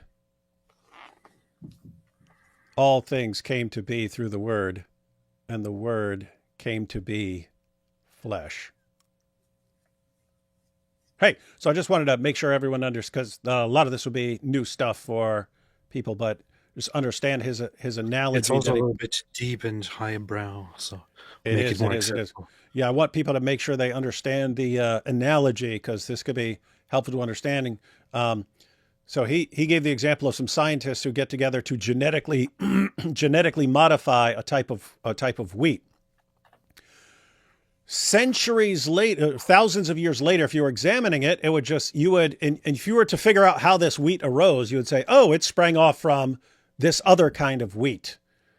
And you would think, oh, it's just natural development. And he's pointing out, no, there was actually information from outside agents who were deliberately making the changes. And so his point is, if you're looking at the history of life and you go from single-celled organisms to multi-celled organisms, and then to completely different kinds of, plants and animals and so on. If you're looking at it and you say, oh, these all have just this common ancestor and it all happened naturally, he's saying, well, why wouldn't you think that this is God inserting information into the system as time goes on? And then he points out, look at what you have. You have the Bible saying, and then God said, and then God said, and then God said. So God's doing something. But then you've got, and then he points out in the New Testament, you also have the word, the logos, which means word, means sentence, means rational principle. And that's what you have at the beginning, rational principle, the word. This is dope stuff, man. This is dope stuff. Anyway, we've got a couple minutes more. Hey, let's take a couple super chats and then we'll watch these remaining couple minutes. This thing is much longer. I got the link to the rest of it, but I pulled up basically the first couple of main sections. Here's the thing. Somewhat of a departure from what he just said, but to the point of creation and how it is described in the Old Testament, in Genesis, in the Torah. Now you can sit down and analyze forever what actually happened, and can explain what happened and where God was involved, whether God was involved in it or not. The issue that I always have when I think of the creation in the Torah is that if you read it as it is, it's very difficult to consider it to be literally true or a literal actual description of events. If you want to accept that things did actually unfold exactly as they were written in Genesis, then I think it significantly contradicts with a lot of scientific findings that you could arrive at, or you would have to somehow interpret the creation story as a highly metaphorical in a way. You know what I mean? Mm-hmm. I'm very conflicted on this whole aspect, and to this day I don't know what to really do with it. And I'm supposed to believe that it's quite literal, but I also find it very problematic. Who said you have to read it quite literal? That's my understanding.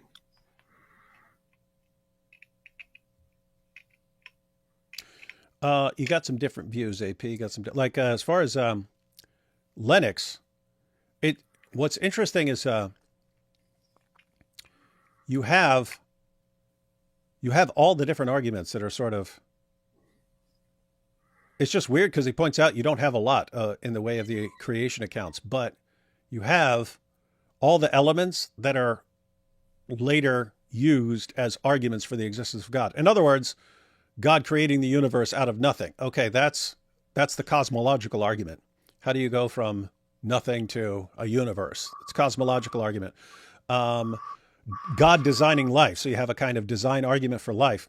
But then even in Isaiah, I think it's 45:18, it says, talking about the universe, it says God created it to be inhabited. So this is like the fine-tuning argument that it's specifically made for life. And then God saw that it was good. You have like the beginnings of a kind of a moral argument in the sense of like a hierarchy of goods, not necessarily of moral obligations. Those come elsewhere and so on. But it's just interesting. You have all these arguments that are sort of built into it. It's like the big picture is obviously correct as far as God creating life, a rational principle, speech being put into the system. So there's your fine tuning, there's your DNA, all of this being put into the system and so on. It's the details that you could say, well, those details right there in the book don't line up with the details, that we find through science and so on. So how do you reconcile those? And you get some different ways. Maybe they're going to address that. Oh, let's take these couple of super chats here because we're backed up and someone just threatened me. Where did it go? Cosmic Observer said, D-Wood, get to my superheat or I will challenge you to Mubahala. What's a superheat? I don't know. Maybe we'll find out what a superheat is. But until you explain it to me, I'll just go through some super chats. I was talking about ancient China, and they quite understood nature and how the body works, not quite in our terms, but close. I'd be surprised if they had. I'm not talking about how the body works and so on. They might have been right on the money with that. But you do need for sort of a grand unification, like understanding the universe, you need the idea of a uniformity of nature. And for the idea of a uniformity of nature, you need like a single sort of explanation. So that's what Lennox was saying that China didn't have. But again, I only know that from him, so I don't know.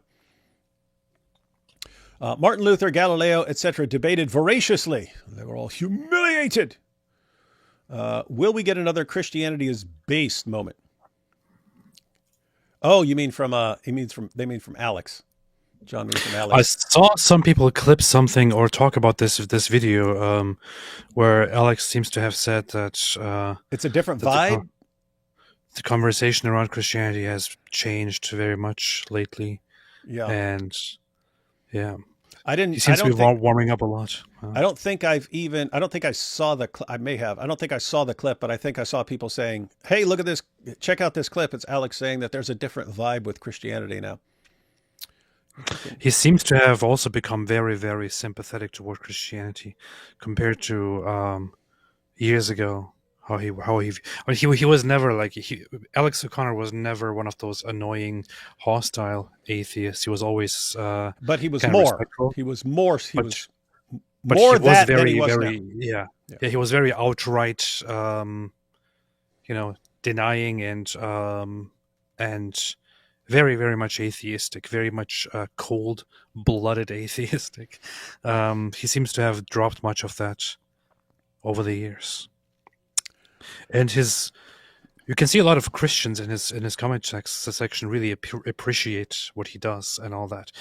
Even with this conversation, I don't know. I'm kind of fascinated by Alex and where he has come, what he has achieved. He now has like celebrities and all that on his channel to interview. It's like in a few years, this guy will be very, very huge, and he deserves it because. I've always said and always thought he's a fantastic guy, very intelligent, very smart, knows how to listen and how to speak to people. Well, much respect. Well, why don't you just marry him, AP?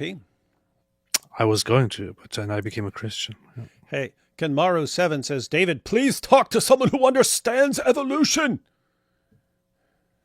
I mean, it's been a while, but I do have a degree in biology. I took courses on evolution, genetics, ecology, anatomy and physiology, and so on. So, uh, are you just one of these guys that says, "Oh, why don't you talk to someone who knows this?" when you don't have any clue what you're talking about? How about debate, Richard Dawkins? The Pope was right. It's a scientific miracle. That's true. The Pope was right.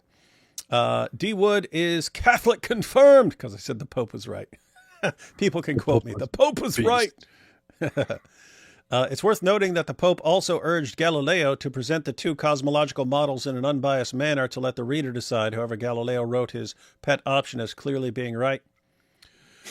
Yeah, he ticked off the guy. Hey, this guy's my buddy. I can do whatever I want now. Science grew in spite of Islam. The Pope was his patron. Was it? That was one of his buddies from back in the day, and the guy becomes Pope. He's one of Galileo's early supporters and so on. Then becomes Pope, and Galileo's like, ha, ha, ha! No one can stop me now. Wrong, ticked off the wrong guy. Science grew in spite of Islam, not because of it. No, Islam is the truth. To be fair, disinformation about Galileo was because of Protestant propaganda that still live on today. Parentheses, I love Protestants. Then why are you lying about us and saying we engage in propaganda? No, that was true. Some of it was anti-Catholic propaganda that blasted the Catholic Church in particular for being the enemy of science. And then people read this stuff and they just applied it to Christianity in general and then to religion in general. It's all because of Martin Luther. Martin Luther did this. Read Of Popes and Unicorns, Science, Christianity, and How the Conflict Thesis Fooled the World by David Hutchings for How the Dichotomy Started. Mm-hmm. I mean, people come up with a dumb idea and then it spreads all over the world, and then it takes you over a century to just start correcting it. Things are quite weird, man. Did you learn this kind of stuff too? I remember learning in Germany when I was a child going to school. I remember learning about history and the Middle Ages and getting this now idiotic and clearly wrong picture taught to me in school that in the Middle Ages, Europeans were like a bunch of ignorant idiots who believed like there were dragons here and weird creatures over there and so on, and they all believed the Earth was flat and stuff like I learned this kind of stuff as if it were factual. Mm-hmm. When I was a child, just a few decades ago. And we now know that much of that is just complete nonsense and a complete twisting of what actually was. Yeah, that's the thing that bothers me. As far as people, not knowing everything or getting things wrong or having an incorrect theory and so on, no problem. We're human beings. The atheists, when they came along, they absorbed all these things that were just taught to them. But no, we're the champions of science and reason who only believe everything that has been proven true. It's like you believe all these things that are like demonstrably false. You're completely out of touch with everything every scholar says in every field, and you're simultaneously claiming to be the champions of reason and science and logic and so on. It's just you got duped. A bunch of people said, "Hey, join our group," and you get to claim to be the smart ones who only go where who only go with science and evidence and so on. And it wasn't true. Silly. AP, more like BP, hubba hubba. You got a fan here, Van. Empty glove, made an image of hand, only useful on hand. Mm-hmm. That's true. Atheists will often use evolution to argue against Christianity. So what then? Are they using their religious ideas as their motivation? What about Christians who ascribe to evolution? So as far as pointing to someone's motivation and saying, but your real intention with this is that, we kind of discussed that. But Dawkins would... The new atheists are all, science points to us. But when someone uses science to say, actually, this points in the opposite direction. Oh, you're just using us because of your religion. I love science. I'm seeing if you explain human development correctly because I'm a bio major and I'm Christian, but you did okay. I didn't really explain human development. I talked about life and DNA and stuff, and I was 100% correct about all of that. I challenged Paul Williams to this is Chad Winger, the ultimate Dawa destroyer. I challenged Paul Williams to an MMA fight to prove I'm the ultimate Dawa destroyer. Dawa has no courage to face me. Aha. Yeah, Paul Williams would be the ultimate foe. I feel like Nick Fuentes is the human version of the Grinch. Even his voice is similar to how I would imagine a human version of the Grinch to be. Powerful. I'd like to encourage you. Is the Grinch gay though? I don't think so. Hey, we have some from Solaria here. I'd like to encourage you. I'm trying to think. There was no Mrs. Grinch, right? All he had was his dog, and who knows what he was doing to that thing. We saw him pretty mean with that thing. Anyway, I'd like to encourage you to accept the Ground News sponsor. Their broad spectrum aggregation of news and the tools they provide are most appreciable. This tells me all I need to know, so I'm going to reject it. Yes. Solaria said you're a good news source, so we know you're wrong. Thanks, D. Wood, for explaining everything to AP. Yes, AP needs everything explained to him. Regarding creation, AP, interview Ken Ham from Answers in Genesis. That would be the literal interpretation of Genesis. Do you want someone on that? Now, here's the thing. As soon as I heard the recommendation of Ken Ham, I suddenly went back to my ultra atheist persona in my head, and I was going to say no. Then I feel like, okay, I don't want to react like that anymore. Still, it'll be a little bit too much to go to Ken Ham. Yeah, especially now you're learning the basics and stuff. Yeah, so at some point, we'll give a Protestant, a Catholic, an Orthodox guy, all experts in their fields, an opportunity to lay out their best case for their respective positions. And maybe we do that with various views of creation. We'll get the young earth, the old earth, the theistic evolutionists, get them all in there. And let the people decide. AP, just curious, what does the cross on your shelf say? Thanks, God bless you, and D. Wood and your families. I was wondering, is that a Quran cross there? What is that? No, it's actually it's the Lord's Prayer in Arabic. Nice.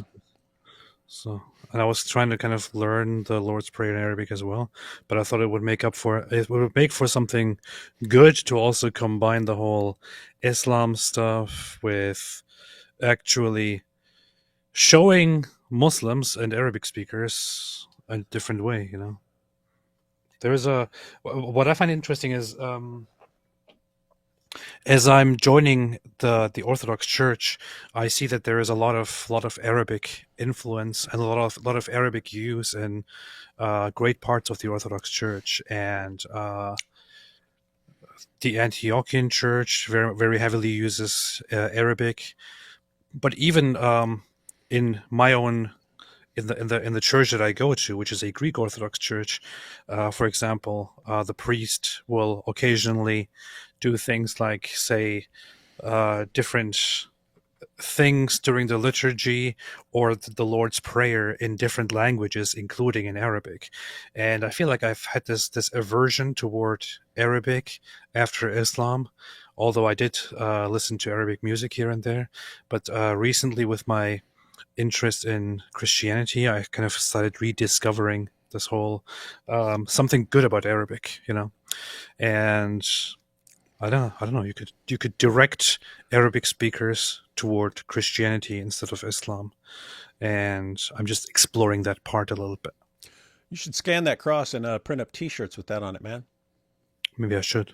And then it'd be a cool conversation starter, right? Some people have problems starting the conversation. You get that across with Arabic on it. People are going to be like, "Hey, what's that?" And you say, "Oh, it's the Lord's Prayer in Arabic." Well, why do you have that? Well, let me break it down for you. Yeah. That's a good point. I'll do that right now. Pretty based. What are each of you guys' favorite Bible chapter? I don't know if I'd pick one. Kind of depends. As far as interesting ethics and so on, Sermon on the Mount, but that's 3 chapters. That's Matthew 5 through 7. Uh, the love chapter, 1 Corinthians 13. You got the resurrection chapter, 1 Corinthians 15. Got some other cool chapters. Got some really cool Psalms and so on. Prophecy, Isaiah 53. Anyway, do you have any response to this, AP? Do you have a favorite Bible chapter? Yes, it's Ecclesiastes when it says everything is meaningless. No, a while ago I would have gone for something in Ecclesiastes, but more recently I've kind of come to really like a part that I focused on because it was very relevant to what I was studying and preparing, which was Romans 9 through 11. But then another thing that I'm also very much focused on for the same reason was John 4. But recently, this last weekend, it was a day dedicated to the Samaritan woman. And during the Sunday service, as our priest gave the sermon, he actually spoke of and then read from the Gospel of John. And he read the passage where Jesus goes and meets the woman at the well, the Samaritan woman at the well. And I don't know why, but as he was reading that passage, as he was reading those passages, that part in John 4, it kind of gave me shivers and made me feel very, very emotional about it. Maybe it's because I looked into that chapter very, very much, and then hearing it in church was kind of interesting. But I honestly don't really have an answer to what my favorite Bible chapter would be. I think I have to spend more time with the Yeah, Bible. just got to keep reading. I don't want to correct you, AP, but I don't think you can call it a sermon. I think you have to call it a homily. Don't you guys call them homilies? Hey, someone said Philippians 2 is pretty epic. Yeah, that would be on my top 10 list. Super based. It's still called a sermon, but also it's still called a sermon, but also a homily. I think only Protestants can say sermons. It's literally called sermon in our program. So. No, you guys call it like you guys say. We say the Sermon on the Mount. You guys say the homily on the Mount, and we're like, okay, we don't even know what that is. Got that? Paul. Yep. Let's see. We use time-accelerated simulations to train AI in days in our time, equivalent to massive amounts of time in the simulation. God is similarly outside the universe. 7 God days could equal billions of years. That would be one of the views. Light equals first creation feels like God's fingerprint. AP, any advice on not being radicalized by the anger from dealing with the Islamo-leftist Groyper confluence? It's kind of tough to give advice on something that I just recently began to overcome because I was raging and reacting with big anger, and just recently came to be more patient with that. But I think that just comes with becoming Christian. I don't know what to say. I mean, I can just give you the advice of adopting a Christian mindset, but then who am I to say that? I'm just getting into it and just experiencing it, If time is accelerated and living creatures are created by speech only, what will you see? You will see creatures spontaneously appearing in the fossil record, apparently with no cause. Powerful. Let's see. Here you go. Hey, David and AP, going to Germany soon. What are some things you recommend doing and things to avoid? Thanks again for all you do. That's a very, very broad question. You're saying going to Germany. Where in Germany? Depends on where you go in Germany. If you went to Berlin, I would say that you should avoid certain parts of Berlin, but should definitely visit other parts of Berlin, depending on what kind of a person you are and what you like to explore. I don't really know. I mean, it really depends on why you are going there, what you like to do, where you're going. But there is, if you're interested in history and in religious history and in Christian history, there's a lot of really, really good stuff to explore in Germany. Would definitely recommend that. Just make sure you get yourself a selfie outside of Neuschwanstein. Got it? Yeah. That's kind of stuff I like, castles and stuff. But even that, Castles are based. even though it's like possibly the most epic castle ever, it's like too overhyped now, right? Like it becomes anyway. You know, the thing is, that's what I like about Germany and about Europe compared to America, for example. In America, you don't really have anything historical; everything is new. In Germany, it was like growing up in Germany. We had where my cousins lived, for example, in just walking. This is like 10 minutes walking from their home. We had this old abandoned. What do you call it? I don't know. Some fort, and we could just go and Play walk. there? Yeah, go there and go on top of the walls, Oh, that's and it cool. had this huge underground space in there that was completely empty and creepy and messed up, and it's just there. It just exists like that. Man, get a metal detector and go find something. Yeah, Hey, that's probably what it's probably like that, but even more extreme if you're like grow up in Israel and can just go around to, you know what I mean? Like imagine the I don't old know. city and you're like, you got the Tower of David and all this stuff. Anyway, Yeah. Temple Mount. Hey, David and AP going to Germany, blah, blah, blah, blah, blah, blah, blah, blah, blah. Okay. Yeah, I'd say that. You just make sure you, get the selfie and do Schwanstein. Other than that, make sure you, have some bratwurst, some Wiener Schnitzel, order some rouladen, get a rouladen, have a big beer. Just be advised. Sometimes you order a beer and they'll say, "Hey, you want a small or a large?" You say large, and all of a sudden they bring you this beer. It's like the size, like half the size of you, and stuff like that. Islam equals convincing proof. Momo's night journey wasn't to Jerusalem, but to the men of Al Zut. He powerfully redefined battle from your mama to his booty. This is all very, very, very rude stuff. Darn, I should have titled that video. Maybe I'll put it on the thumbnail. Muhammad's real night journey. My Al Zoot video. AP, check out Hugh Ross' books on creation. I have to say, Hugh Ross's book, The Creator and the Cosmos, was the first apologetics book I read after becoming a Christian. Randy gave it to me, and I was in a cell, and I became a Christian, and then I read Hugh Ross, The Creator and the Cosmos. But I didn't know. I just thought I was reading a book about Christianity. Eventually, the first apologetics book I read that I knew was apologetics was Josh McDowell's More Than a Carpenter. That's where I was like, oh, wait, what is this book? Because I read the book and I liked it. And I was like, what is this? And it's in the Christian Book Distributors catalog in the apologetics section. So that's where I found out what apologetics was. I always remember Hugh Ross as the guy who looks like a skeleton. No disrespect. That's how I remember people. You look like a skeleton. I know that he had a conversation that I watched a long time ago, and I thought very, very, very, very wonderful person.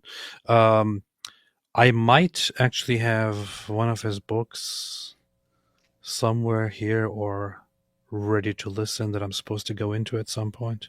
So, going to do that at some point. Inshallah. That's a smart dude. We should get him on sometime. AP, the myth of the ignorant, frightening middle-aged peasant and how it started is in the book Popes and Unicorns too. Nice. Might have to check that out. I think I have that book. I haven't read it though. AP, you got to invite and take D Wood to a divine liturgy, maybe to your baptism service. Ha! Yeah, I'm going to go to AP's baptism. They're not going to let me in there. They think I'm a heretic. The joke's on you here. I already did that. In fact, David is gonna be there attending the Divine Liturgy and be there for my baptism. We already have AP was like, hey, can my friend come to my baptism? We're like, no, he's a Protestant. Get him out of here. And he's like, can I bring a videographer to record? They're like, yes, of course. We want this preserved for antiquity. And so anyway, he's letting me in based on me doing the recording. Yeah, but I didn't tell him that you're a Protestant. So yeah. You can bring Dave the scientist on, BA in chemistry, and well versed in physics, astronomy, and biochemistry. Only problem, he's a staunch atheist, lol. Then what could he possibly know? And finally, I don't want to be an orthobro. I'm a Protestant. I don't want to be an Earth. Don't want to be an orthobro. Okay, we'll be wrapping up here in a second. Let's just see what their next point is. We'll make it through whatever the next point is. Then we'll stop and end. Although, AP, I think this discussion is interesting. You might want to see the rest of what they say, because we might want to cover that in another live stream. I don't know what it's. Alex does an awesome job getting interesting people, letting them talk, letting them respond to people's main. Like if you were to take polls and so on of the audience when Lennox is talking, what would an atheist want to ask next? It's pretty much right on the money of what Alex says. So he's a good interviewer. Became human, which is a central Christian claim. But sticking let me back up slightly. So he's talking about the Logos. Comes a huge statement which shows John's fascination by existence. And the Word came to be human, or came to be flesh. Mm-hmm. God became human, which is a central Christian claim.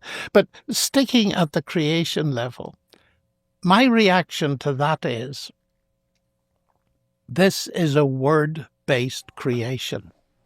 Now, do we see any evidence of that? I believe we do.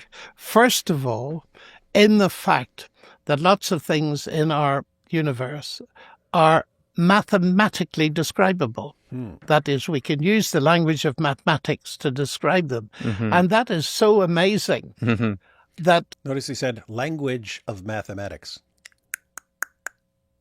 Really clever people like Einstein saw that there was a problem. And you remember the famous thing he said, the most incomprehensible thing about the universe is that it's comprehensible. Yes. He could see that there was something absolutely amazing, that someone thinking here could come up with equations that described what's going on out there. So a word-based universe at that level. But then, much later than Einstein, we discovered that in biology, life is a word-based phenomenon as well.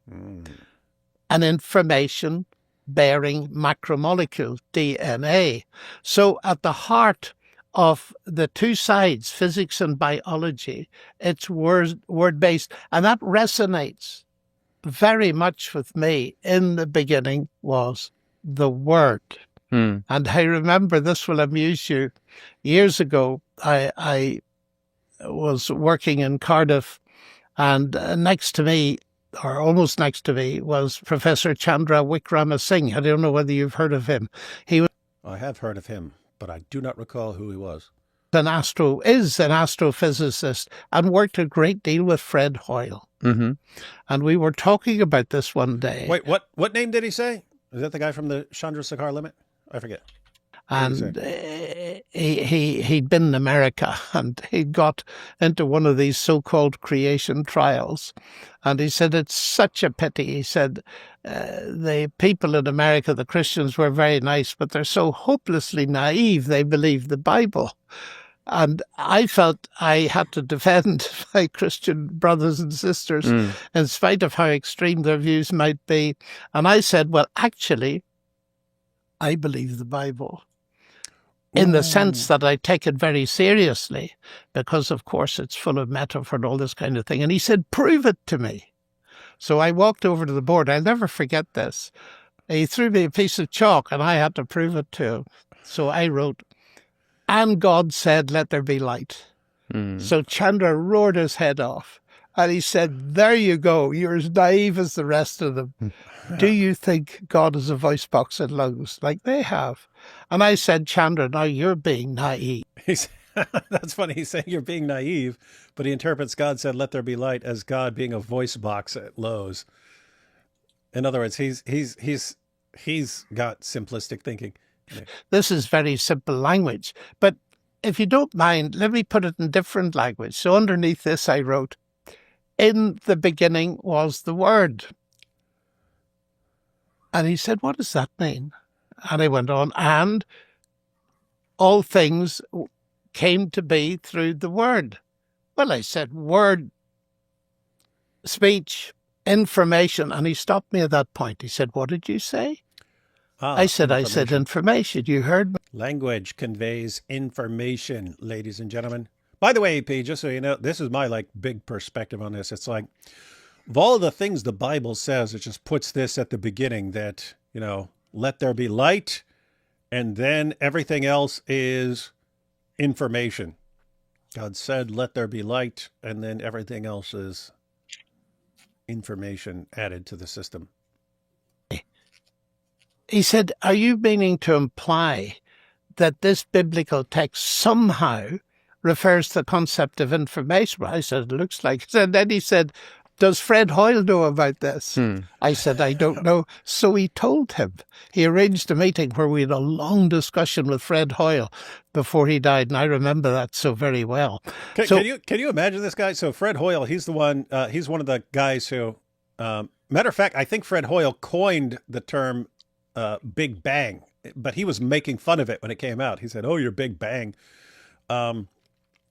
But Fred Hoyle's also the one who famously said that the laws of basically the laws of physics give the appearance that a super intellect has monkeyed with science, and that there are no blind forces in nature worthy of speaking of. There are no blind forces, and so on. So he was.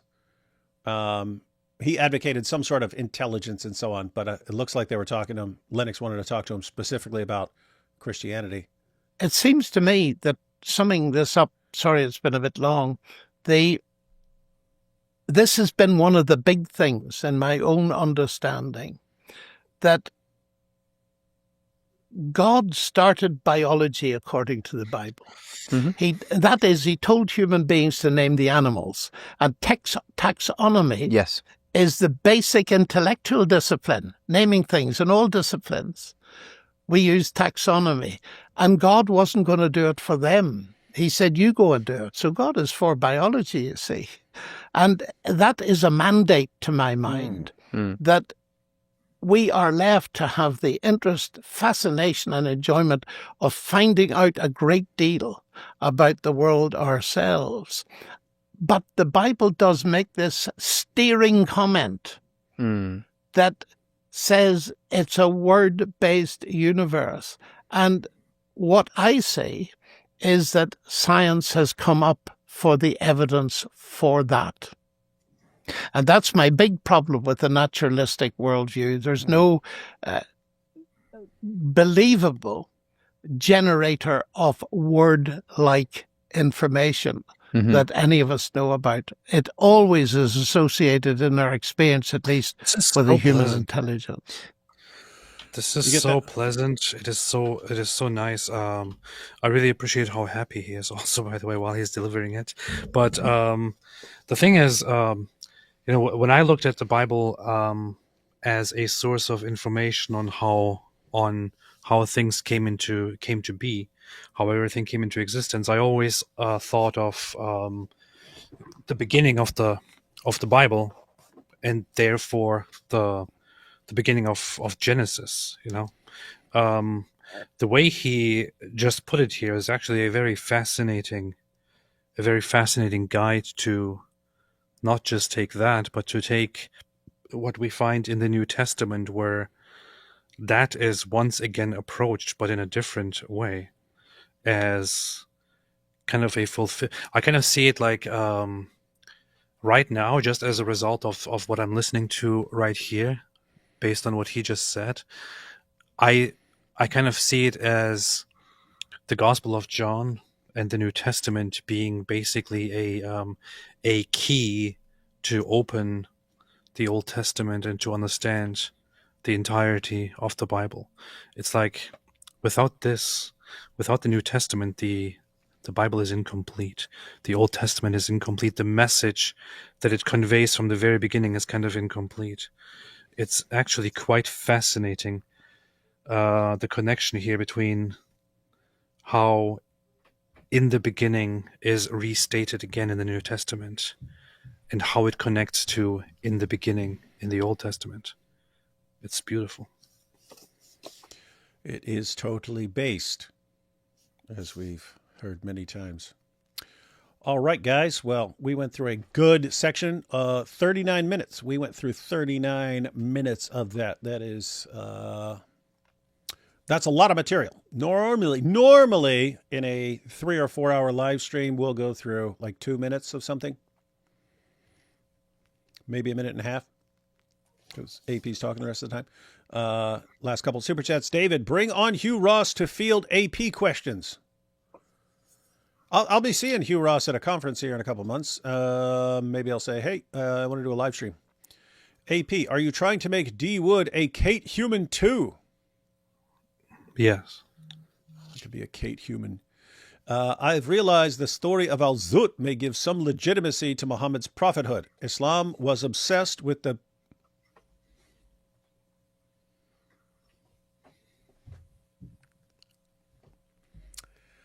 Very rude. Why are you laughing? Nothing. Why are you laughing? Nothing. All right, AP, you know what we're doing tomorrow? I really came to appreciate this thing here, which I recently got. I always was curious to get something like this. The new Greek-English interlinear New Testament. Very, very super based.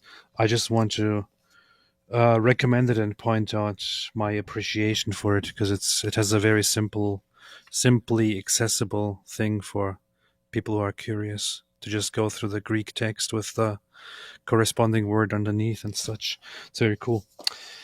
Very, very cool option to read stuff and to check cross-reference. What we're doing tomorrow is a very good question. We will see. In due time, we will see. What? Was this a fake? Hang on.